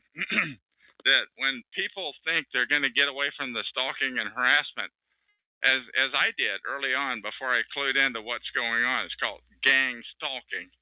But before I clued into that, you think, well, if you just move, it'll go away. You know what? It won't. It will follow you. You will be harassed at the next, whether you go to a different zip code across the river, to a different state, to a different country. But here's the caveat. Here's the caveat. When you're in the big cities, it's worse. When you leave the big cities to go out to where it's less centralized, where there's hardly any union workers or government municipal workers, where it's more farms and so forth, you're not going to get the crap. I think there's some truth to that. I don't know because I've primarily just been in the populated area of Vancouver, Washington, and Portland, Oregon since I became a knowing target. That's where it's. But I do believe what you're saying, that when you move out and about, when you go out to the outback, there's less people. They're amazingly sophisticated people, though. They're amazing. Where are they coming up? Where are they? John Q. Doe, where are they coming up with all these friggin' people? Well, I'll say that towards the end because sure. of my security background and so forth. I can give some insight on that. But this is an interview with you. We're going to keep on the interview right here. Let's see here. Because of the financial collapse, everything evolves. I mean, you have what's called microevolution. I mean, which is an animal or a bird will adapt on a very small level to adapt to their environment. I don't believe in evolution because I'm a Christian, but born again. But when it comes to microevolution, I believe in that. And since everything evolves, where do you see perping going to in the next 20 to 30 years? I don't know. You asked that in the chat room a while ago. I don't know. I know, but since this is on the record, I'm throwing it out there since it's being recorded. Sure. Yeah, sure. I'm telling you, I don't see it getting any. Well, I don't know. I was going to say I don't see it getting any better, but I wouldn't be on here trying to get the word out because I am trying to get the word out to targets, the targeted individuals that don't even know they're targeted yet. They don't even know. And when they learn that they're targeted, the first thing that's going to happen is they're going to go out and find some schmuck organization like freedomshs.com. And they're going to give them their name. And that'd be the worst thing you could do is give your name to somebody like that. Oh. But where is it going? There's got to be the chink in the armor. There's got to be some way to get the word out about this. Because those people out there that are stalking on the street, they're not only stalking real potential criminals, they're stalking people for revenge. You annoyed me. I'm a important person, a politician. I'm the fire department, or I work with the cops, or what have you, or my brother is in this secret society, or what have you. It's not just about lawbreakers, and they're using the same resources for the lawbreakers as for harassment, for getting even. They're harassing people, and they want them to know they're being harassed, and they don't want the people around them to see it. They want it to be invisible to everybody else. They'll talk. It's called directed conversation. They'll talk about things that you know what they're talking about, but the person nobody else will know, but you'll know they're effing with you. Now, have you ever heard of the term called swatting? SWATING. I heard about that the other day. Help me out a little bit. What does that mean? Yeah. I'm typing it up on my computer. Basically, roughly, it means if a person doesn't like you, they'll call the police department and say, Vancouver just murdered somebody, and he's screaming Heil Hitler, and he has blood everywhere. So they're everywhere. calling the what do you call it? The police, the SWAT unit. That's why they call it swatting. and you'll be. I had never heard that term before you brought it up the other night. Swatting, where they call the SWAT, the police SWAT on you, to F with you. Yes, and you'll be none of these, and you'll be sitting back there watching American Idol, eating popcorn. You'll be none of these, and all of a sudden, bang! The SWAT team comes in through your door, and you make a wrong move, and Clyde with the MP5 blows you away, and he says, "Oops, oops." Yeah, I have heard that. I have heard that term. You know, that's one thing that they do. They use legitimate resources on you. Yeah. It's totally amazing. I found it right here. Swatting pranks starting around 2002 increased in the use of internet technology to carry telephone traffic, created a new practice, selling public safety, and there's a one on conservative bloggers, and this is being aimed at conservatives, like anybody that really goes against the grain. And it says right here, Fox News, right here. But this about gang stalking. But this is part of it. I found it right here. It's so great what you can do on the internet. Conservative bloggers taking precautions over swatting attacks. Conservative bloggers are on heightened alert following a string of so-called swatting incidents and are taking precautionary measures to ensure they don't fall victim to potentially dangerous. Yeah, well, if there's a way to harass somebody, that's what this program is about. That's what it's all about. Swatting is probably just another new term. Another one. Oh, what the heck is? I'll define it. I found it right here. Fall victim to the dangerous prank as the political blogosphere prepares for the heated election season. Swatting refers to a hoax in which an anonymous... That's right. We're on an interview here, though. That's right. Yeah, in which an anonymous prankster falsely reports a violent crime at an unsuspecting person's home, prompting a police team to respond to the location, believing a dangerous situation is at hand. Okay. Can we get the short version? Okay, let's keep this thing going here. I'm sorry, Jeff. I'll do that. Right here. Do you think they will? Do you think they, meaning the government, the police, stuff like that, will arrest PIs in this police state, or just plain kill them? I don't know. I don't know if there's going to be a place to. I think we're getting there. I don't know. And then I don't think that. I don't know. I haven't got a thought on that. And then right here, like a purge of PIs, then let the rest of the average. I goofed. Basically, this has happened in history. Hitler's Germany or Stalin's Russia or the Dark Ages under the Catholic Church, and because Stalin had his purges, he purged his internal cabinet several times, even his leaders.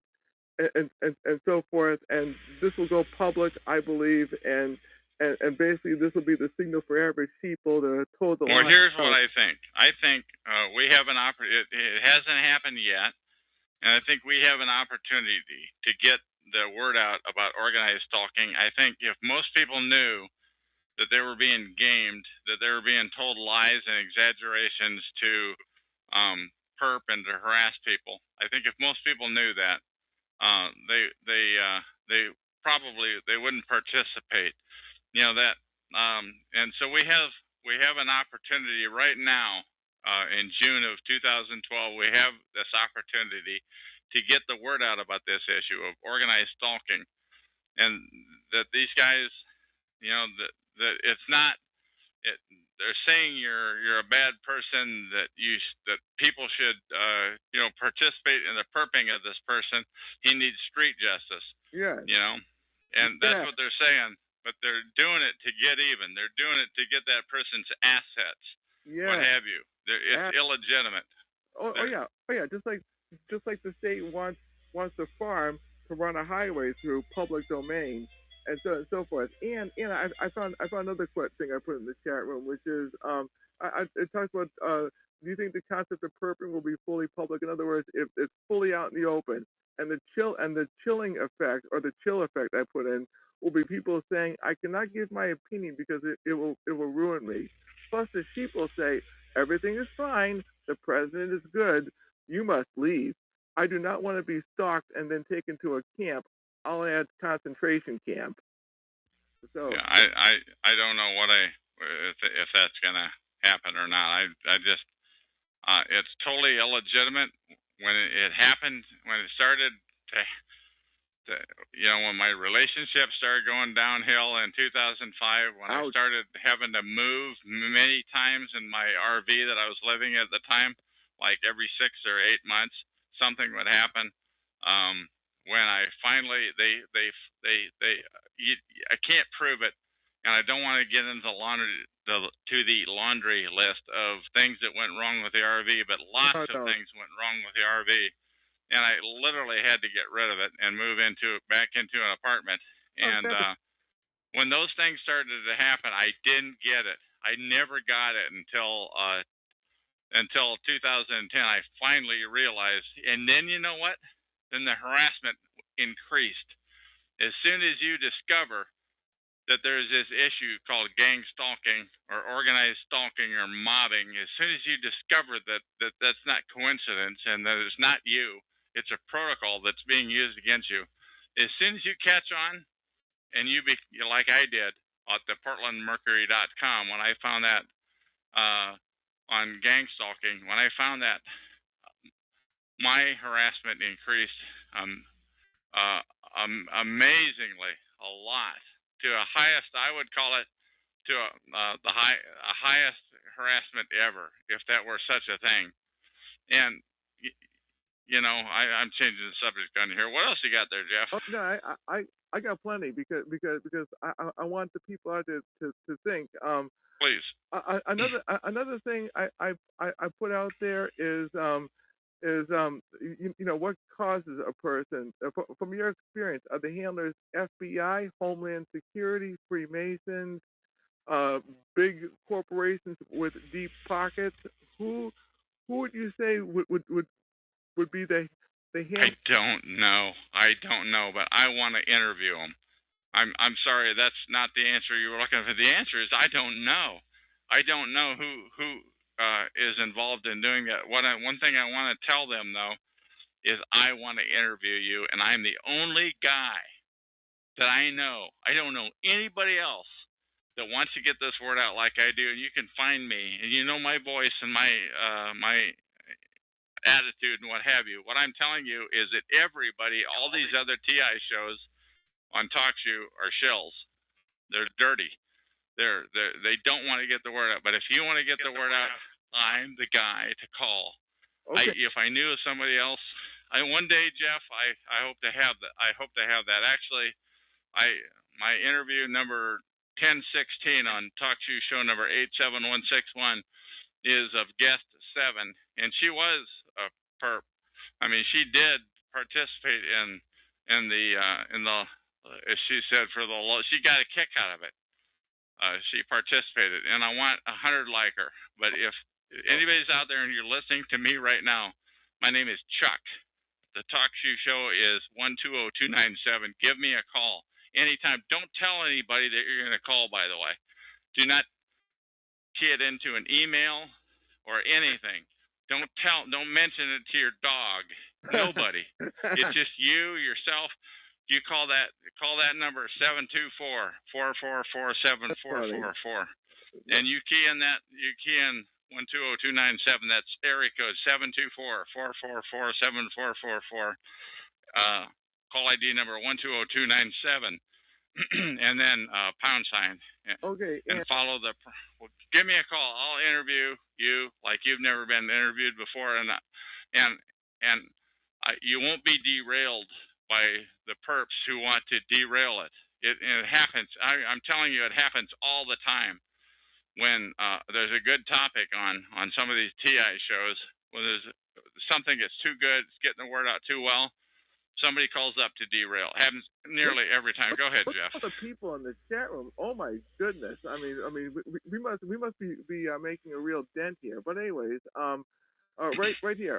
What is the common thread? In other words, the common denominator that causes a person to be a TI? Is it A, speaking against the government? B, I'm gonna say this verbally because I'm better verbal than writing. irritating the wrong person, or C, going to certain events like the Tea Party, or belonging to the wrong groups like the John Birch Society or any conservative or anti-government organization, what they consider subversive. I mean, or like you said, they just want your assets. I mean, plain and simple. And personally, I hate the way they use the term vigilante justice, because when you think of vigilante, you think of some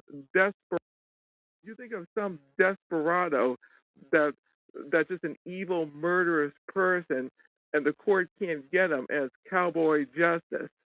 And everybody knows that this guy. Yeah, it almost sounds noble. It sounds like it's from the cowboy days, you know. Cowboy. Essentially, it may have started out to be a good idea if the guy really had it coming, you know. But what I'm saying is they've subverted what it was set up for. They use and abuse, and they want your assets. You know, everything that you just said are reasons why people. And the one thing that you did leave out, though, is it's generational too. These guys are so sick, they want to wipe out your bloodline. Yeah, you don't have to believe me. I'm telling you. Anybody that's out there listening, if you don't want to believe me, then don't. I'm telling you. I believe you because you know that makes that to me makes sense. I mean, I'm the reason why I'm throwing out the vigilante part is because when I was a kid, especially when I was a kid, I used to read comic books like The Punisher, because you know the Punisher went after bad guys, and this is why people like Charles Bronson and people like that, because the bad guys look through the system, and you know the bad guys get it. I remember that series. I never thought of that. That was a long time ago. Chuck, the Death Wish series, and that's why I'm throwing it out there to the audience, because that's what people think of when they think of vigilante, which is the daredevil, the Punisher. What I'm telling you, people out there that are listening though to this, there is a protocol in the world, and it's called organized stalking. I'm telling you, people get put on a list. Some people may deserve it because they were in prison or because they made threats about national security or what have you. But some people are put on the list out of revenge, and they don't get a trial. They just get put on a list, and they're screwed with by the same resources. And if you participate, if you're one of the neighbors down the hallway that participates against, if you're the one whose phone rings and says, okay, walk out, same time entry and exit is what it's called, walk out, just to harass the person, to the point where the last place I lived, like literally every time, I don't care what time of day or night it was, every time I walked out and came in, there'd be somebody out there that primarily came out of about 4 units. By the way, now, when you participate in that, that's not to say that it's legitimate. Now, you may hear a story, they may show you a picture. Look at here, and he's a pedophile. They love to call everybody pedophiles. So I hear. I don't know what they're saying about me. They don't want you to know. And not only that, but if you are a neighbor down the hallway, or if you are in the block watch, the first thing they're going to tell you is, now don't talk to him, don't compare notes, because if he hears that they call him a pedophile, he can say that's not true. I'm not. Exactly. Well, wait, no, because I like when I do an interview, I love getting into history. Back in medieval England, there was a group of people, and it's called the Star Chamber. And basically it was extrajudicial justice. You know, that's roughly because I want to keep the flow of this show going, not to bore people. Sure.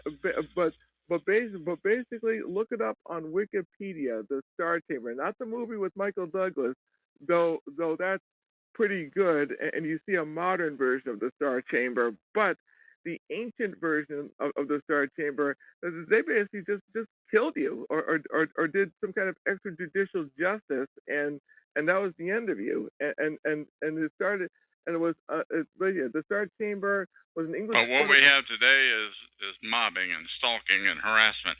Yeah, it's totally amazing. That said, at the Royal Palace of Westminster until 1641, it was made up of privy councillors as well as common law judges, and supplemented the activities of the common law and equity courts in both civil and criminal matters.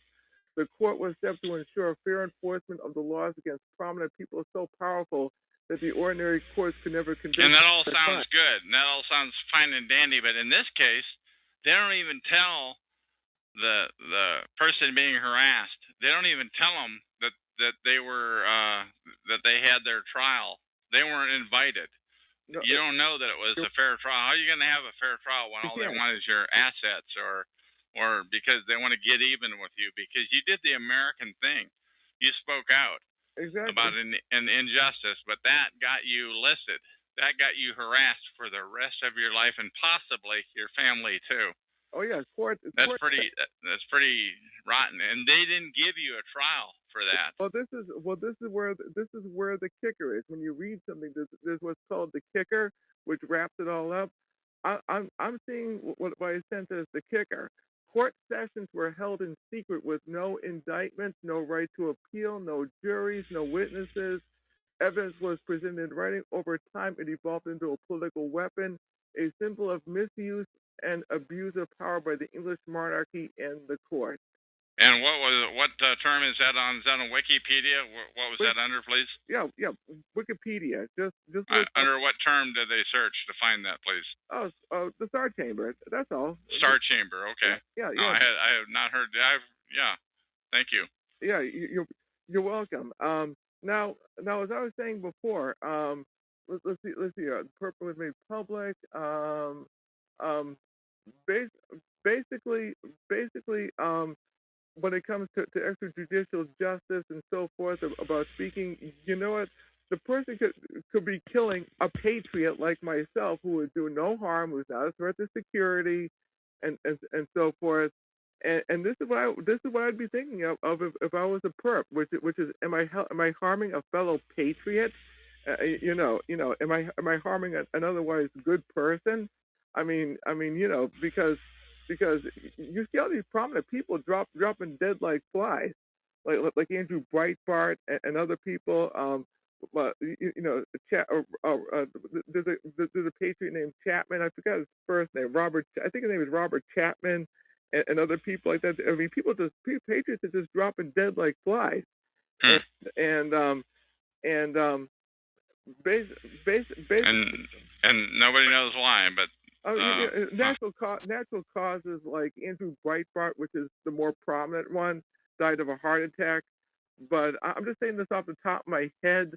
I mean, there are weapons that can cause, and I'm not talking the crazy talk. I'm talking poison that can cause a person to have a heart attack. I mean, these are old spy weapons used back in the 1950s. Tap. So what else you got question-wise? What else do you want to hammer me with? I'm sorry. Perfectly out of the blue. No. Okay. Basically, I'm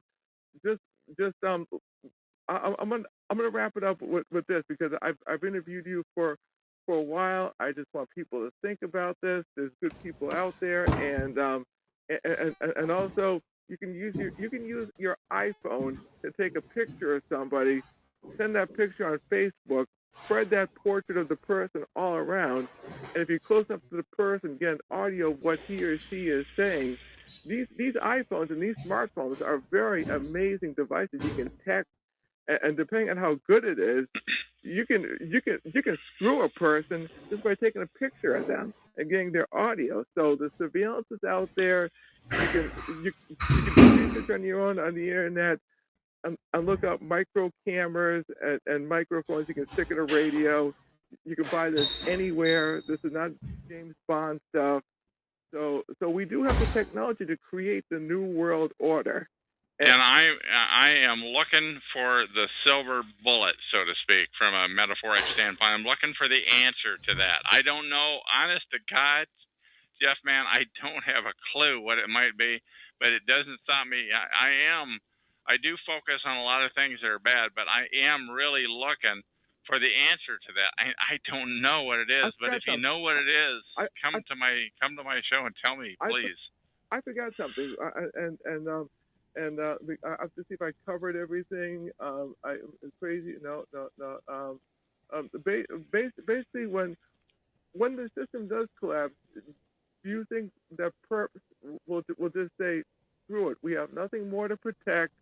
I mean, because look, the Stasi. I'm gonna give you history. You can find this on YouTube. The German Stasi in East Germany, which was based upon the Cheka of the Soviet Union. The people just got sick of it, and they had a peaceful protest, and they just barged right in, and they looked at the files of everybody that the Stasi checked up on. And that was pre-internet. Now we have the internet, and it's a lot easier to. Now we have cell phones with everybody on the street. We have satellite surveillance. I'm gonna look this up right. I'm gonna look this up right now because I like being factual when I talk. Stasi, East German Stasi, and you can find a lot of YouTube videos on the German Stasi. East German ERMAIN Stasi STASI. I think I got it right here. And you know what? I mean, if the Stasi wanted to fix you, like if one of the party heads wanted your girlfriend or something like that, I mean, you'd really get screwed royally. I mean, and it was the secret police, and right here, Ministry for State Security, and that's what it stood for. And one of the more prominent people who was the head of it was Erlich Miki, and basically they ruined a lot of people's lives. And when people went in there and they shredded files towards the end, they shredded files, and they're still putting the files together to find out what these people did. I mean, people actually got real jail time and you know, beatings and stuff like that, and so forth. But so have you got any other good tough questions that you want to hammer at me there, my man? I'll wrap it up with this. Like East Germany unifying with West Germany and East Germany collapsing and so forth. Right here, between 1950 and 1989, Stasi employed 274,000 people to root out the class enemy. Look this up on Wikipedia on your own. Sure. Do you think Americans, being spoiled as we are, when the country collapses, do you think Americans would demand to see files written up? You know, the one thing about, you know, what I'm hearing is that it's not just people that dress nice. I mean, I'm talking about it's ex-convicts. I mean, it's homeless people. There's a lot of people that are involved in harassment and perping. You know, so it's not just your t-shirt wearing guy walking down the street. It's a lot of people, a lot of groups. It's nearly many groups. I found this right here. Stasi informants by 1995, 174,000 have been identified, which is approximated 2.5 of East Germany's population between the ages of 18 and 60. This is some pretty good stuff. And there were Stasi informers and so forth. It'll actually blow your mind. And you know, another thing that's akin to that is, you know, Martin Luther King, one of the greatest Americans that ever lived. People were perping him back in the 60s. You know, this was, yeah, and supposedly they phased it out. It was called COINTELPRO, and supposedly, but they didn't phase it out. They just renamed it, and they're still doing it. Well, it's bigger. It's more sophisticated. You just put a memory in me.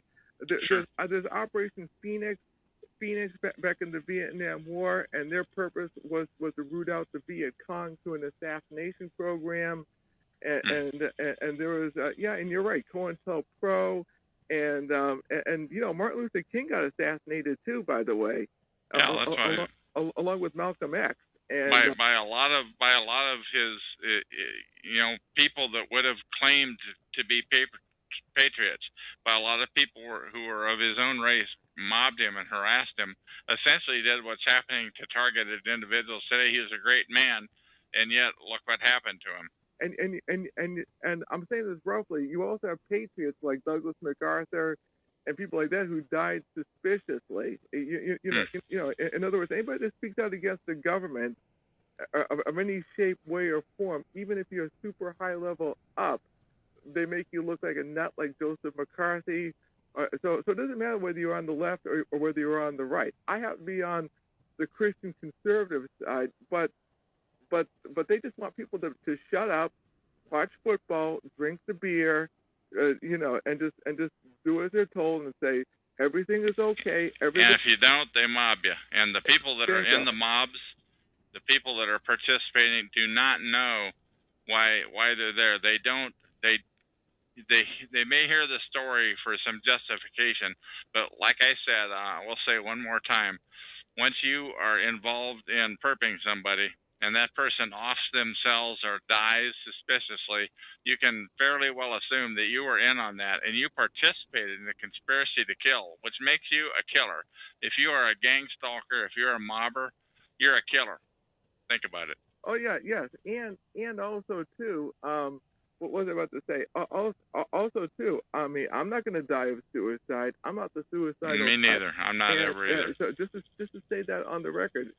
Rick Wiles, who coined the term arkancide, which means it's murder that looks like a suicide, and he used the term, which I got a kick out of, called arkancide.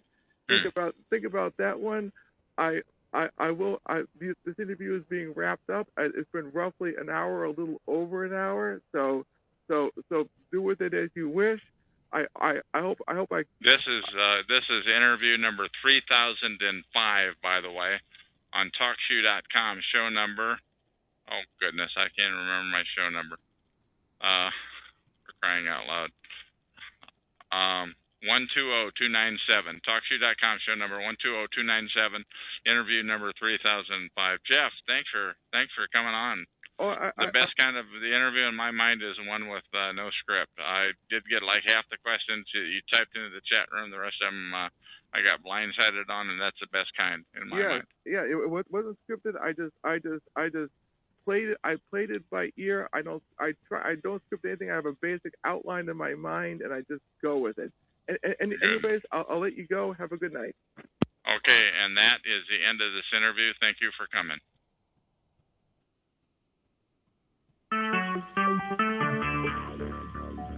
Talk Shoe. Recorded live.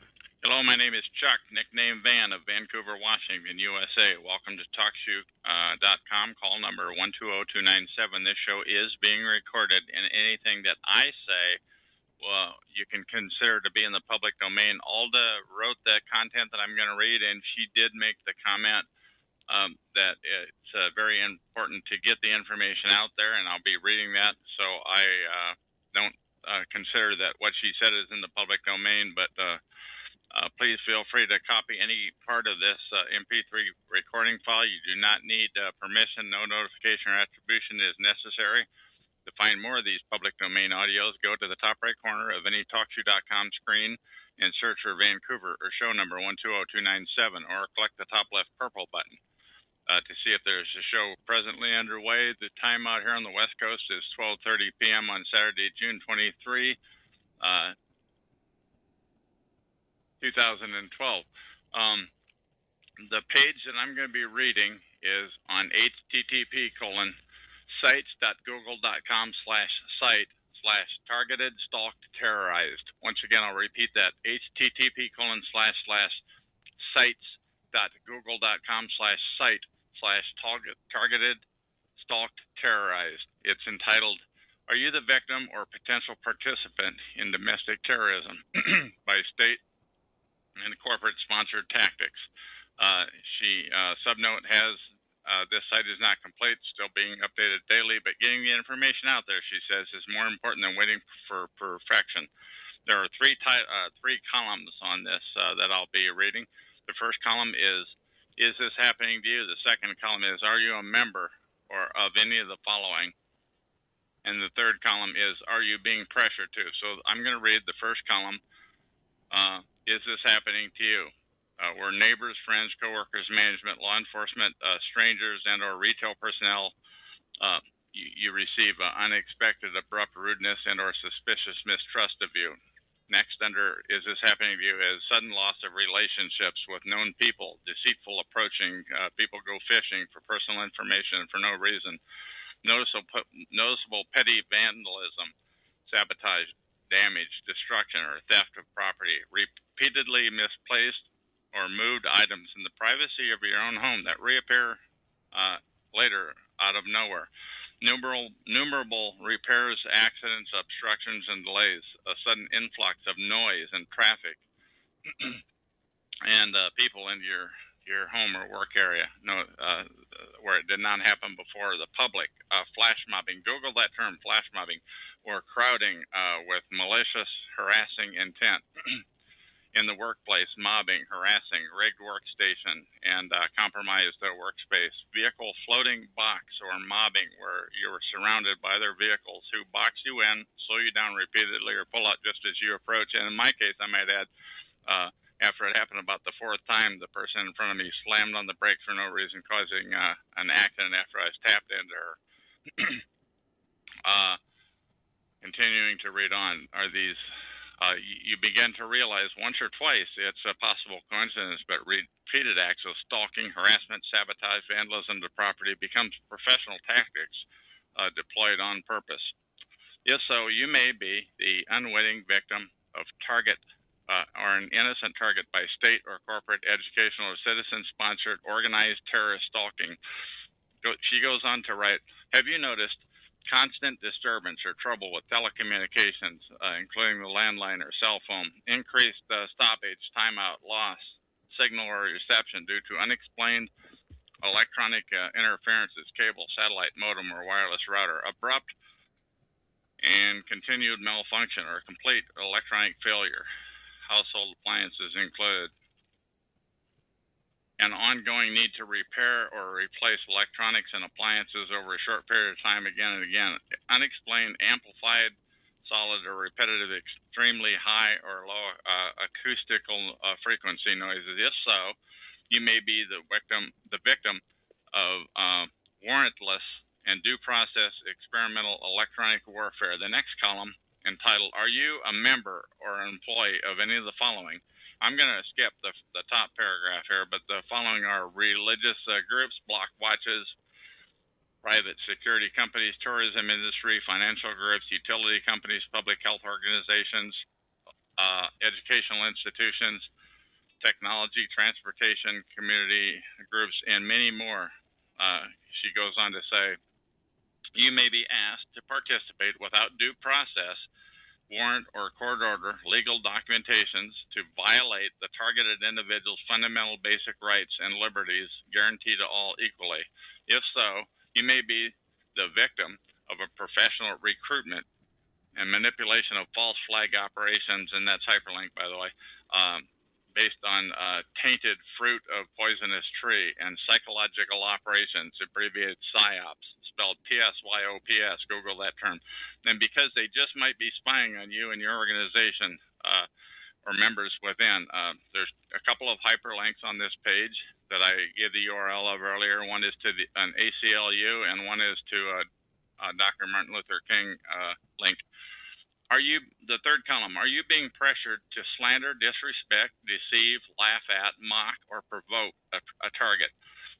Continuing to say, are you being pressured to invade the privacy or space of a target, stalking, crowding, mobbing, following, giving the target's locale away, a scene in a public setting, to participate in whisper, noise, or pointing, harassment, or setup campaigns? Are you being pressured to use keywords without knowing what they mean or what it represents to the target as they pass by, to wear the same colored clothing, to drive by or near the target's house, to walk up or stand by the target in a public setting, to make some demeaning comment about the target or others, noticing that the target's state of mind? Are you being pressured to provide unpleasant, unfriendly, misleading, evasive, fraudulent information or service, to lie about the target to others, or make up stories to further victimize or facilitate the negative, false impressions about the target. Were you given the address, vehicle ID, phone number, email, photo of the target in order to complete tasks? Were you asked to drive by the target's home whenever you were in the area, or idle vehicles loudly, play music at all hours of the night, and so forth? Were you asked to show up by foot in a group, walking a dog, pushing a child in a cart, or other missions? Have you been called or text messaged to show up for a flash mob? Once again, Google that term, flash mob, in a public area where the target is. Were you given access to a social network or website that depicted the target in such a negative light it compelled you to join forces? Were you asked the target's private, were you asked to access the target's private account at work and to alter data in that account? Were you told to impersonate the target or a legitimate legitimate representative or company, agency, or office, knowing that it would be committing fraud? Were you bribed, threatened, or coerced in some form to harass the target? Were you told it is just for a good cause, it's for the greater good, or because the target deserved it, even though you knew you would be violating the rights or liberties of a fellow citizen? Or were you told it was just a harmless game? Do you know all of the legal reasons? Do you truly know the reasons you were asked to participate? Do you have copies of any of the documents that were presented to you, and did you take them to an unbiased outside source to validate, verify, and vet the legitimacy and the legality of the documents before you participated? Were you asked to sign a non-disclosure confidentiality statement? Were you told all of this is a secret? And if so, you may be the victim of recruitment by state or corporate, educational, citizen-sponsored, organized terrorist. And that is the end of this recording.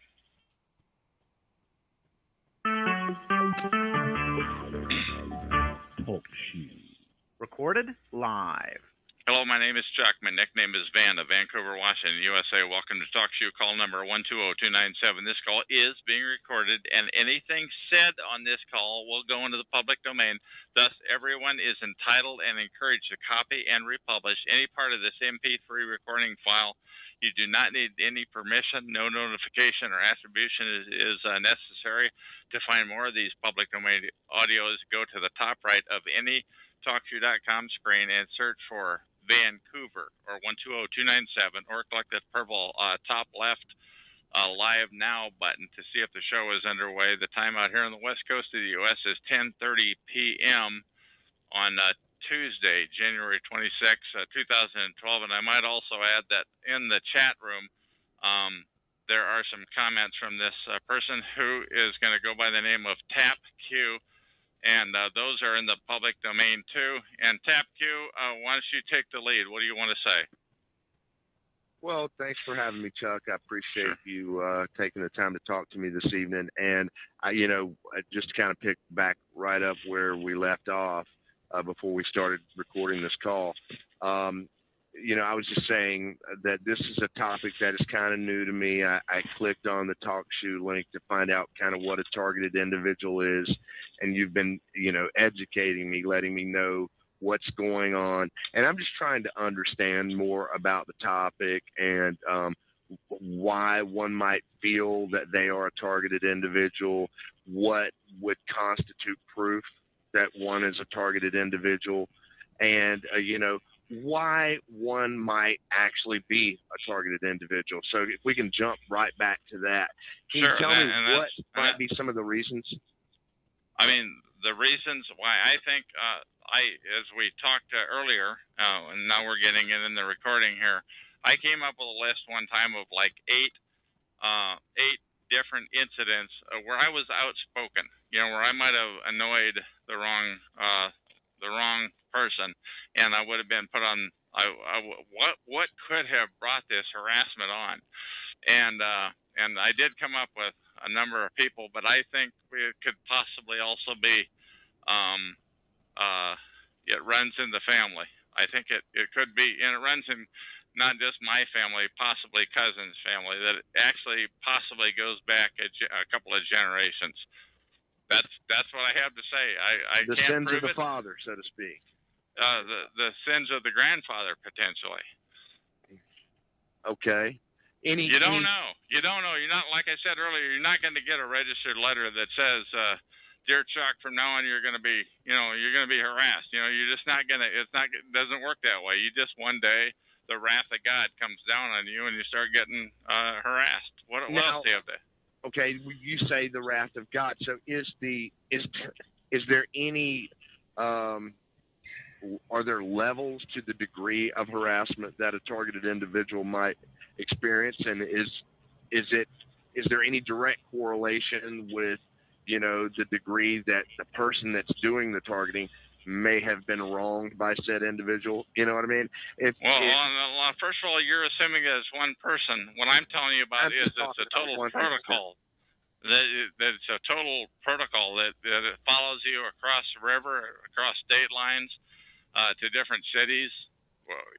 When you are truly targeted, wasn't just I've never been incarcerated and I never will be, and I never will do anything wrong. But supposedly, we talked earlier that people that get out of jail, they're told you're going to have an eye kept on you. In fact, if you want to be an eye keeper, they will offer that to them.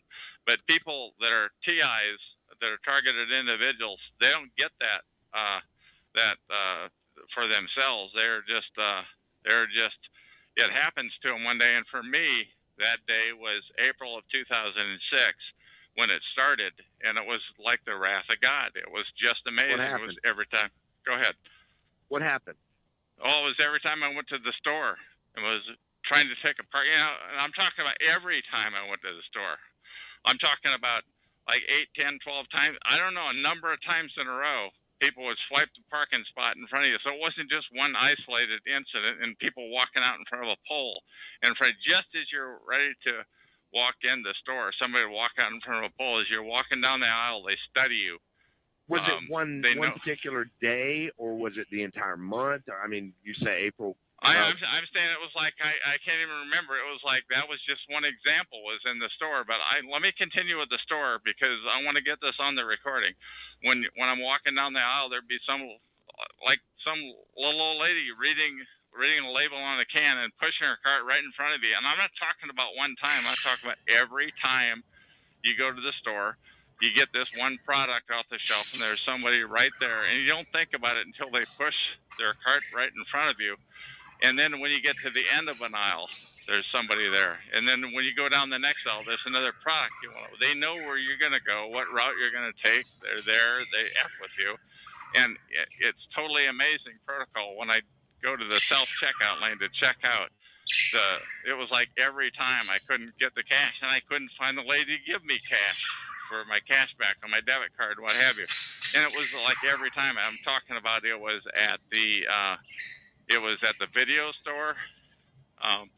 It was like literally walking down the street, and that was just, and this went on for like 4 years, from 2006 until 2010, until I, as I may have indicated to you earlier, until I discovered the term gang stalking. Google that term. Go ahead. Was it different stores, or were you continuing to go back to this? I mean, I'm it thinking was generally. I mean, that's a good question. It was generally just one store that I went to every time. They knew they know your habits. They know what store you're going to go to. They're waiting for you there. Yeah, but if it went on for 4 years, wouldn't you think that you might want to change stores at some point? And I'm not trying to be facetious. No, you're not. I don't think so.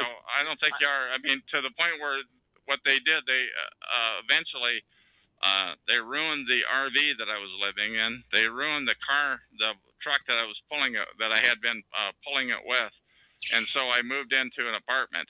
And then the harassment follows you there. You think you're going to get away from it by relocating. When you are a targeted individual, it will follow you the harassment will follow you. Did you start over the period of the 4 years recognizing the individuals that were, harassing you? I mean, was it? No, I didn't. That's what I thought. God, where are these coming up with all of these frigging people? How do they do that? I mean, you don't. The one thing I want to say though, to anybody who's listening into this, they don't make eye contact with you. I never really thought about that until just recently. I'm a pretty polite guy. I'd say excuse me or whatever, even though it might have been their fault. The fact is we bumped into each other, and they never say no problem or excuse me back. They just ignore you. It's like every friggin' time, and you think, God, this is totally amazing. So if you're a targeted individual, a TI, and there's somebody listening into this public domain recording, Google that term, gang stalking, organized stalking. That is what's happening. Is there any possibility that, that's just the way people are? I mean, I experience the same types of things that you talk about going to grocery stores or any busy store.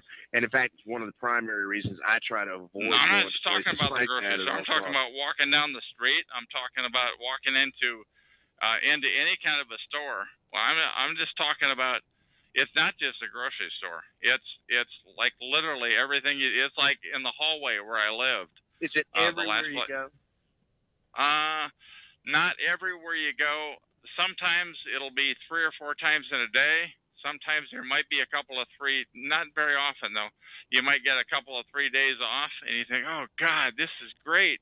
It's over with. But guess what? It comes back. Do you find that the days off tend to be days when you're not dealing with other people? No, I mean just walking around.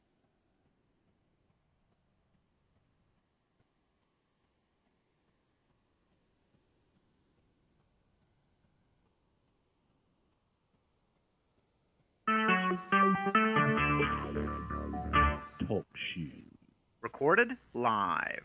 Hello, my name is Chuck. Now, this is part 2 of 2 from Tap Q's call that got terminated. I don't know why a few minutes ago. I'm responding on this call to his text questions before the last one. Anyway, my name is Chuck. Nickname is Van of Vancouver, Washington, USA. Welcome to TalkShoe call number 120297. This call is being recorded, and anything said will go into the public domain. Thus, everyone is entitled and encouraged to copy and republish any or all of this MP3 recording file. You do not need permission. No notification or attribution is necessary. To find more of these public domain recordings, go to the top right corner of any TalkShoe.com screen and search for Vancouver or show number 120297, or click the top left purple button to see if the show is presently underway. The time out here on the west coast of the U.S. is 5 minutes to 11 p.m. on Tuesday, June 26, 2012. This is recording number 3008. Now, I had Tap Q came into the chat room and asked me some questions. I'm going to respond to those questions. I've still got them on my screen here. He said, I'm just browsing the above shows. I thought I'd call him to see what you're talking about. He says he's from South Carolina. He says he's not sure he's following me. And are you saying that prisoners are released or having tabs kept on them by authorities? And I said, that would be this is my recollection of what I said. I said that would be my understanding that yes, they are kept tabs on after they get out of the joint, and that would make sense. He said, "Did you annoy somebody, and is their goal, in my case, is it their goal in life to destroy you?" And I said, "Yes, I think so." I had come up with a list at one point of like 8 people. I thought, who could have brought this wrath on me? And I came up with a list of 8 people that I may have annoyed. I sorted them the most likely on the top, the least likely on the bottom. But when I look back on it now, I do think it does essentially precede even my father. Because it's present, I think, in cousins' family also. Our people simply being watched. I said, I think so. And in some cases, they are being watched, or they're worried about the prospect of them being killed. And I said, at one point, I do have to say I did worry about that. But early, kind of about the middle of my tenure of being harassed, I did talk to somebody, and she said, "Have you ever thought of that?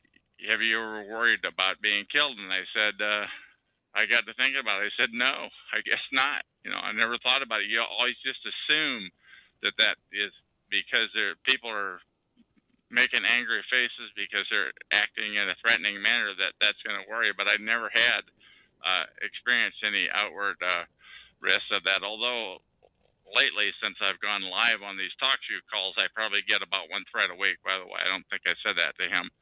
He said, so are targeted individuals in fear of their lives? I said, I think it would depend on if they're outspoken, if they're trying to get the word out about it, or if they're just taking the abuse that they're given. He has seen people that have had their reputations destroyed. It ruins their business. They lose everything just because they annoyed the wrong person. How were you harassed? I said, I was harassed in the store, like many times in a row. Every time I went to this particular store on Exit 12, Fred Meyer store in Oregon, on Exit 12 on Interstate 205. And it was like every time I went, like perhaps a dozen. I don't know how many times. I really don't. I didn't count. It was just, when I went to take the parking spot, somebody would swipe it away at just the last second, and even swipe away the next parking spot at the last second because they knew what kind of a spot I wanted. When I went to walk in the door, somebody would always walk out in front of a pillar at just the last second, and I would say okay, and they would never acknowledge me. I would say, excuse me, because I'm a fairly polite guy, and they would always ignore you. They would never respond in kind. And I thought, God, that's weird. Maybe it's a full moon out tonight or something. When I was walking down the aisle, and I was ready to grab a product off of the shelf, just as I was ready to grab it, some little old lady would push her cart right in front of me to break my train of thought. I would say, excuse me. I would take the product, And once again, this wasn't just one time at the store. This is like every friggin' time I went to the store, and you think, how can this be? How can this?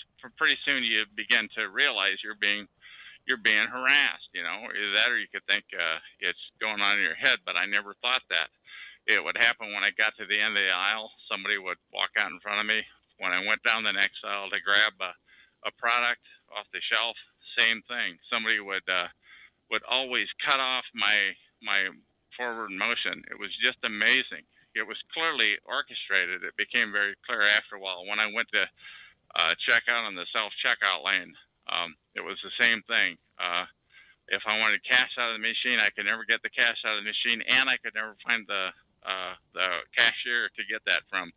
He said, well, maybe some people are just being rude.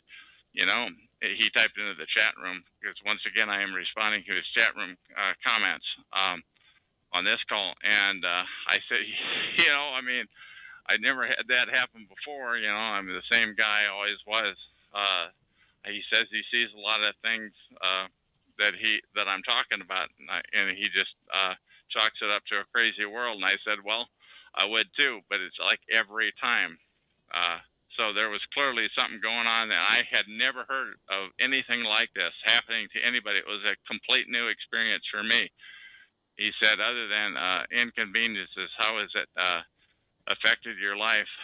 And I said, potentially with customers, with gaining new customers, potentially driving the car. I had, and I've talked about it on another recording here, somebody, like, for no reason, like 3 or 4 times, maybe more, I don't know, going south on I-5 before I got the exit 12 in Oregon on I-205. Somebody just slammed on the brakes in front of me, and the guy behind me tapped me into her, and she nailed that for. There's hardly any damage to her vehicle, but she got like, I don't know, $1,500 out of it, and another $1,500 for whiplash for visiting a doctor, you know. And I thought, God, that's weird. I said to the insurance adjuster, eventually I did have to get rid of that truck. I had to get rid of the RV that I was living in.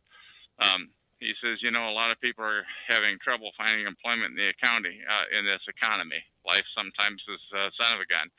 And I said, well, I never had any problem before, but I don't have any more to say about that other than I hadn't had it happen before. He learned in life not to focus on the negative things. Just keep your head above ground. And I said, you know, I could do that if I wanted to, but in my objective here is to get the word out about organized stalking, and that is what I want to do. You know, I've read, forget the name of the book, but you know, and basically what I wanted to do is to get the word out about organized stalking, about gang stalking. And if you Google those terms, organized stalking and gang stalking, that is more important to me than worrying about myself. You know, he said you should count your blessings. Well, I believe our ears responded to that. He said if it's real and it's not killing you, it'll make you stronger. Don't let it cripple you or be paranoid. I said, well, you know, once again, I want to get the word out. That's my objective in having this show. He said he's not a He said, if you are not a religious man, ask God for your guidance and maybe he'll listen. Once again, it's not about me. At this point, I want to get the word out. This is a protocol that I was not aware of. In April 2006, it began, and I didn't find out what was going on until May of 2010. And once I found out that there was this issue called organized stalking, and you can find that on the Portland Mercury blog if you search for that. And I found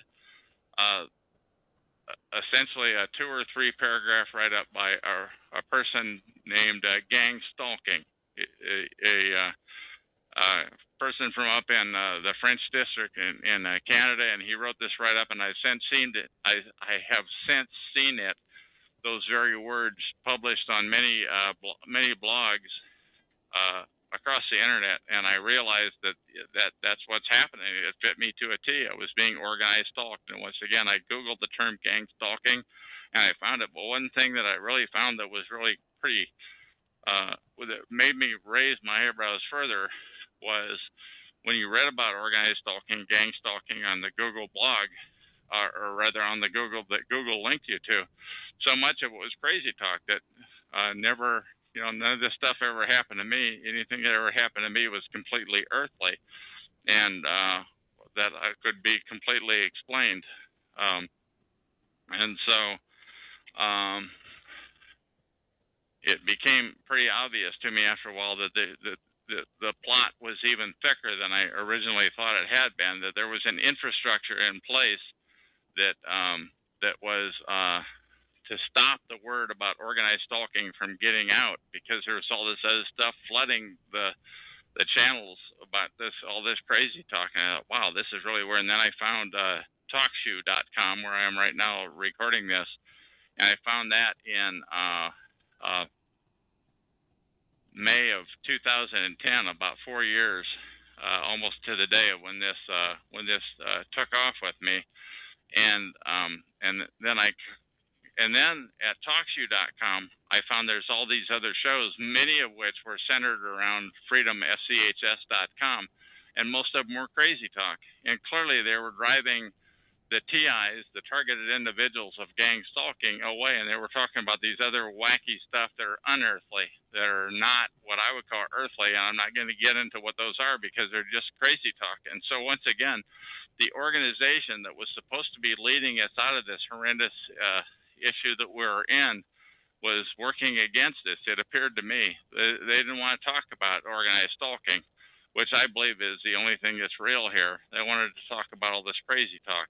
They just take it for what it's worth. Don't give them your name though. He said, some people may think you're crazy. I said I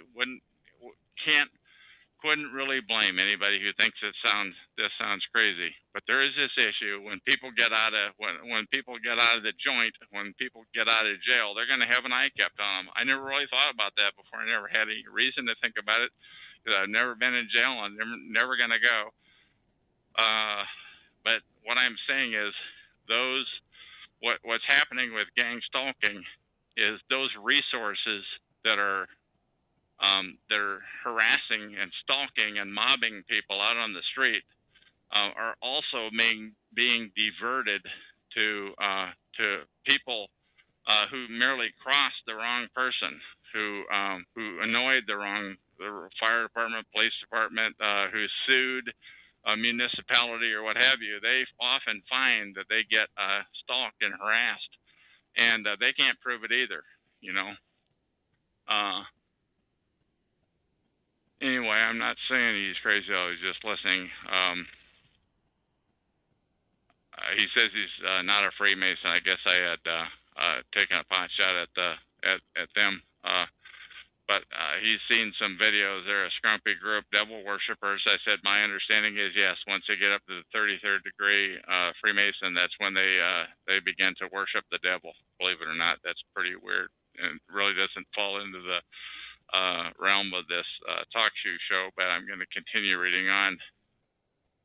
Said he watched a video the other day where Alex Jones, the talk show host, went to the Bohemian Grove and they did a ceremony called the Cremation of Care. So I wrote that down and I will have a look at that. Cremation of Care, Bohemian Grove. Alex Jones hosts the keywords where it was a mock human sacrifice. And I said my understanding is that there's some pretty bad characters, that they don't just they don't just sacrifice cats and dogs, that they do it to humans too. It's pretty disturbing stuff. From my perspective, everything he says, everything you're saying seems plausible, but extraordinary claims require extraordinary proof. And my comment to him is, you're not going to come up with proof about this. But I have not stopped. It has not stopped me from trying to find a way to get this word out.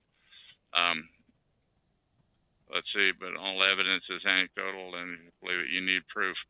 I think basically people are afraid to talk about it. I want to say that people who it is happening to, if they speak out about it, their assets, their children, their anything dear to them, their job can be compromised. The bad guys can go after it, and it's just something to think about. And I don't have a number of those issues, and so I am feeling that it's an obligation to try to get the word out about this issue. He said, "Here is what I would do." He would ignore it.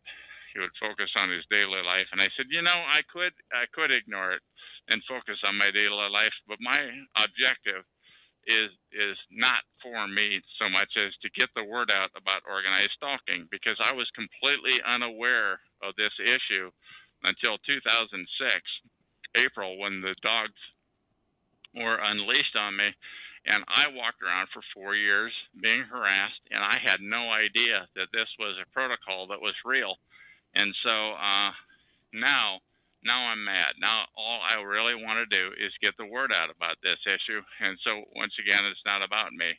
He said, maybe keep a camera with you and keep it running at all times. I said, I did that for a short while. I had my camera, and I'm kind of half glad I did, because I have on film the incidences of the harassment, but it's still not proof. And besides that, when you go around taking pictures of everybody, you look like the one who is doing the harassing, rather than the other person. So while it might be true that it would make sense to have a camera with you at all time, it doesn't make you look particularly stable. At that point, I realized that we had a live wire on the line here. I talked to him and I said, can I have your permission to use your comments in a recording? If so, please state so. And he said, yes, I can. I said, this would be a public domain recording. There would be no compensation, and the recording will live forever. And he said, okay, no problem.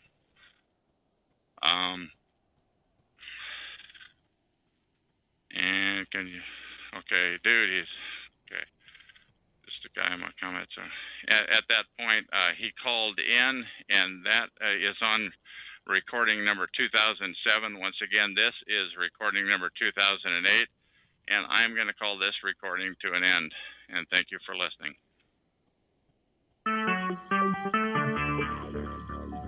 Talk show. Recorded live. Hello, my name is Chuck, nickname Van or Vancouver of Washington, USA. Welcome to Talk Show number 120297. This call is being recorded, and anything said will go into the public domain. Thus, everyone is entitled and encouraged to copy and republish any or all of this MP3 recording file. You do not need any permission. No notification or attribution is necessary. To find more of these public domain audios, go to the top right corner of any TalkShoe.com screen. And search for Vancouver or show number 120297, or click on the purple top left button on the top left of your screen to see if the show is live now and underway. The time out here on the West Coast is 3:05 p.m. on Monday, July 2, 2012, and this is recording number 3009. Okay, this is what I call a chat summary from a visit I had to my chat room yesterday afternoon, Sunday, July 1, 2012, and I have highly edited this, I might say, but I believe I've retained the substance and the integrity. And I'll start off by addressing why I would do a chat summary about a white separatist. And the answer is because Martin Lindstedt of Missouri, the self-proclaimed white separatist, is a TI, a targeted individual, and TIs are what this show is all about. As you listen to my reading of this, please ask yourself if you think TIs exist, and if so, does the government have an obligation to surveil them everywhere they go? And if there is an infrastructure in place to follow him, 24/7 by 365 worldwide, a surveillance infrastructure that exists right where you live, in your workplace, in the streets, in the church that you go to, everywhere, and where the psychiatrist used to isolate him for 3 years. But also, please ask yourself if these very same surveillance and harassment resources are abused to get even with innocent people, to gain control of their assets, to compromise their children, to wipe out their bloodline, to use them for medical experimentation. So anyway, let me begin. Siegfried, this character, entered my room, number 120297 on TalkShoe.com yesterday afternoon. I've seen him in my room before, and I asked him, are you an M-Buster? And he said, no, I'm not an M-Buster. I'm a DSCI Christian. That stands for Dual Seed Line Christian Identity. He had to explain that to me, by the way. He says that Pastor Lindstedt is his pope, and he is free speech. You can say whatever you want on his show. He doesn't mind, except that there's no flooding. And I replied, by the way, I do the same thing on my show. I appreciate dissent, but not flooding of more than 2 or 3 lines in a row. Siegfried says Martin's call is on in a few hours, Sunday, July 1, 2012 at 9:15 p.m. Eastern Standard Time. It's called The Dick Show. His talk show is number 111132. By the way, you have to remember that number because it's an unlisted show, so you won't find it any other way. One way to go to that show is to use an existing URL and replace the show number in the URL line with 111132. Siegfried said, Martin's previous show was kicked out of TalkShoe because of his feuds with DSCI folks. Once again, DSC file equals dual seed line Christian identity. TalkShoe has no problem with racism itself, Siegfried claims. DSCI doesn't preach. Above all, Wiggers, by the way. That stands for 2 words combined, white plus the N-word. And the N-word does not come from my lips, I'll tell you that much. TalkShoe deleted his previous show after legal issues, but his show number 111132 is new. They deleted his old show while he was still doing an episode. 1 minute, he said, he was on. The next minute, his show was all gone. And I replied, I've seen that happen when TalkShoe shut down multiple targeted individual shows at the start of January 2011, right in the middle of the show. It would no longer appear on the Live Now page. Thus, it would not get new traffic for that show or any previous calls. By the way, this did not happen to the 4 or 5 stinking freedomschs.com shill shows. In other words, freedomschs.com, the crazy talkers, the shill shows remained and the purge and survived the purge of the TI shows of anything that they disapproved of. At which point they couldn't control FSCHS is looked at as controlled opposition.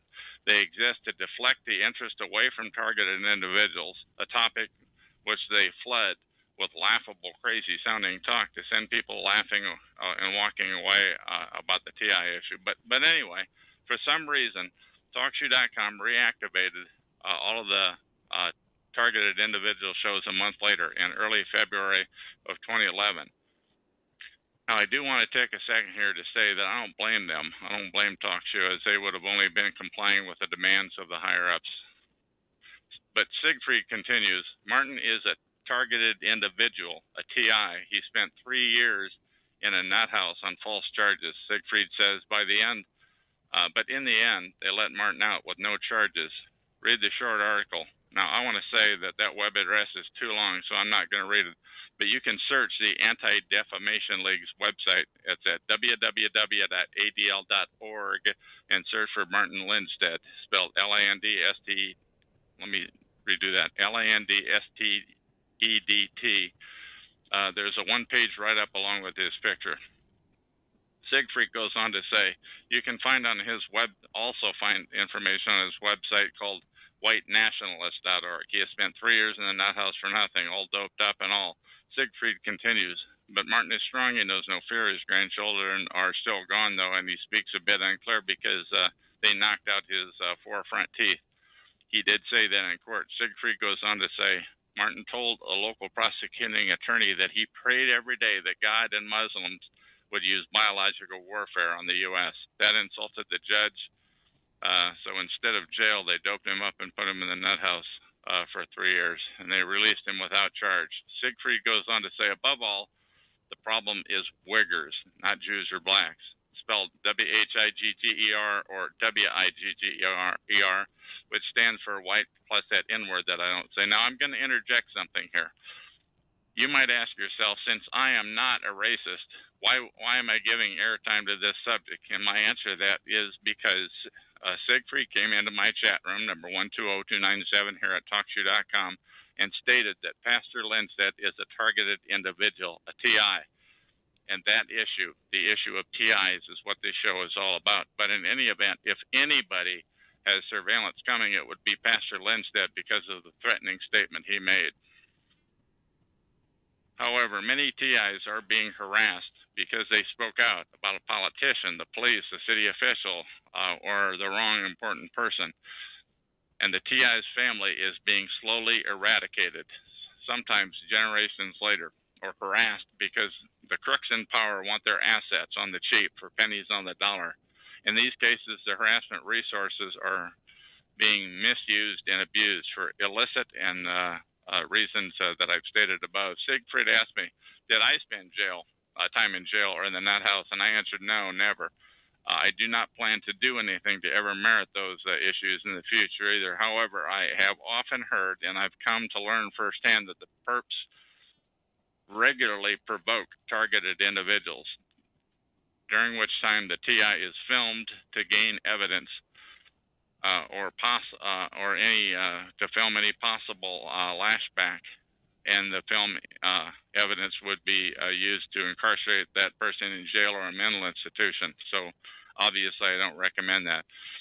Siegfried asks the rhetorical question, so if Pastor Lindstedt isn't a TI, then who is? He goes on to say, call Martin Show when he's on. He might let you on and talk to him. And my reply is, after listening to his show yesterday afternoon, Sunday, July 1, 2012, I can assure you that I will not be calling his show. But he does sound like a TI to me, and if anybody would merit close scrutinization, it would be him.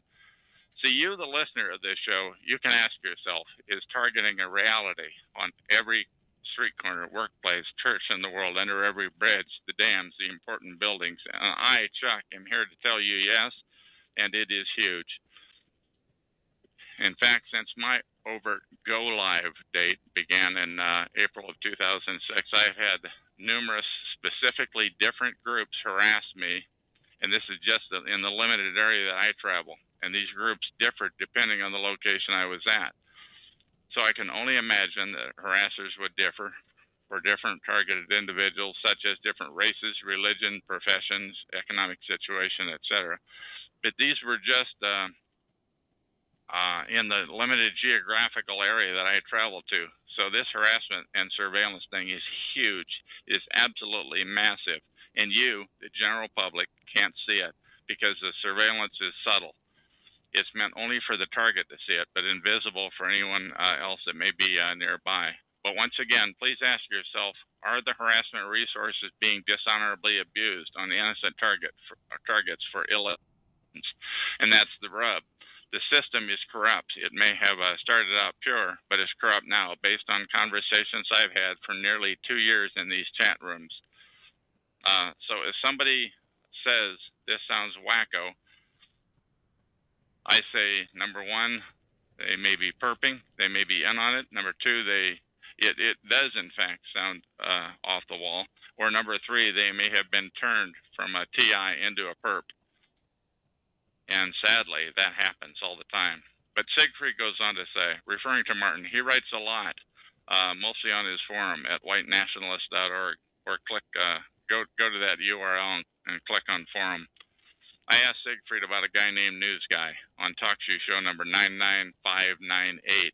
Siegfried replied, News Guy is Jewish and a conservative, and Martin is a DSCI, so they are not friends. But Martin calls into News Guy's show almost every night, like News Guy's show yesterday, or 2 days ago, on Saturday, June 30, 2012 at 10 p.m. Eastern Time. Once again, News Guy's show is 99598.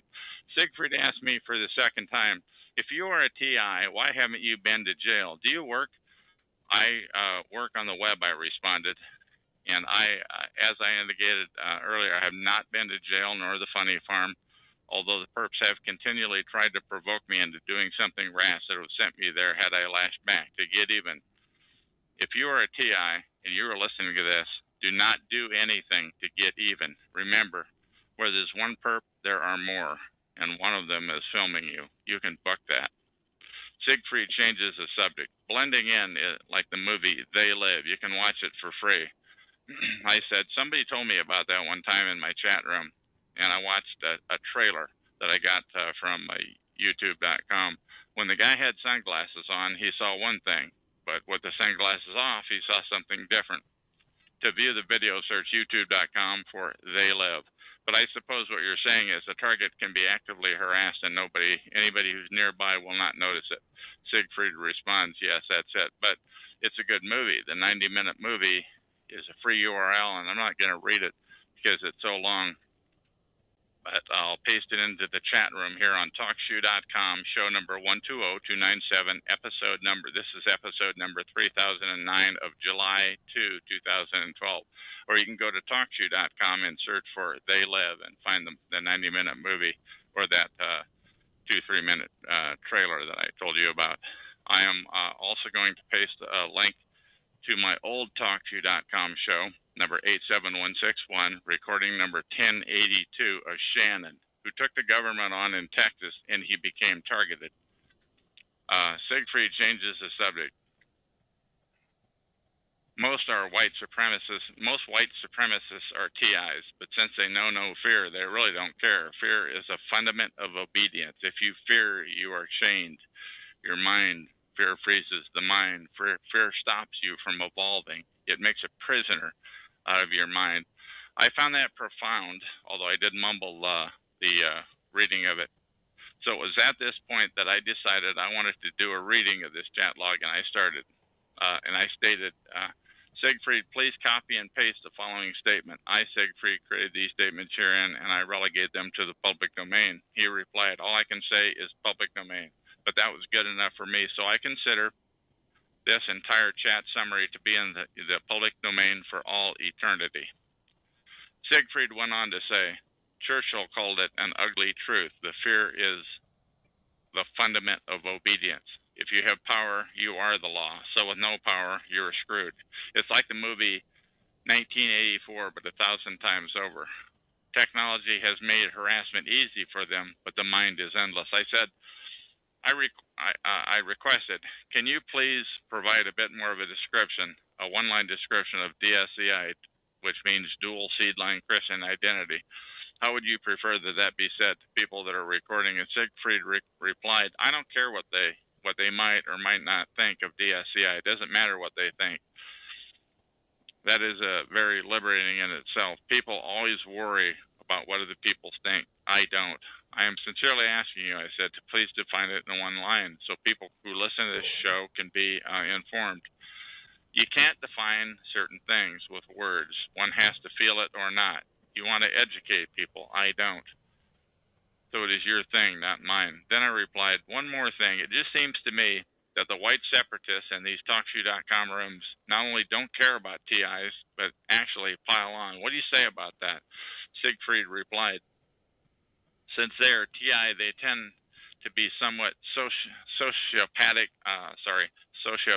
dysfunctional, in the confrontational. It's no big deal. Now, I must say, I'm taking a time out here. I find that statement by Siegfried to be amazing. They've actually got him believing that targeted individuals are nuts and have it coming. But in any event, as far as Siegfried is concerned, he could care less about TIs. And part of the reason why I say they have it coming is because most of the people that hang out in these so-called rooms are actors.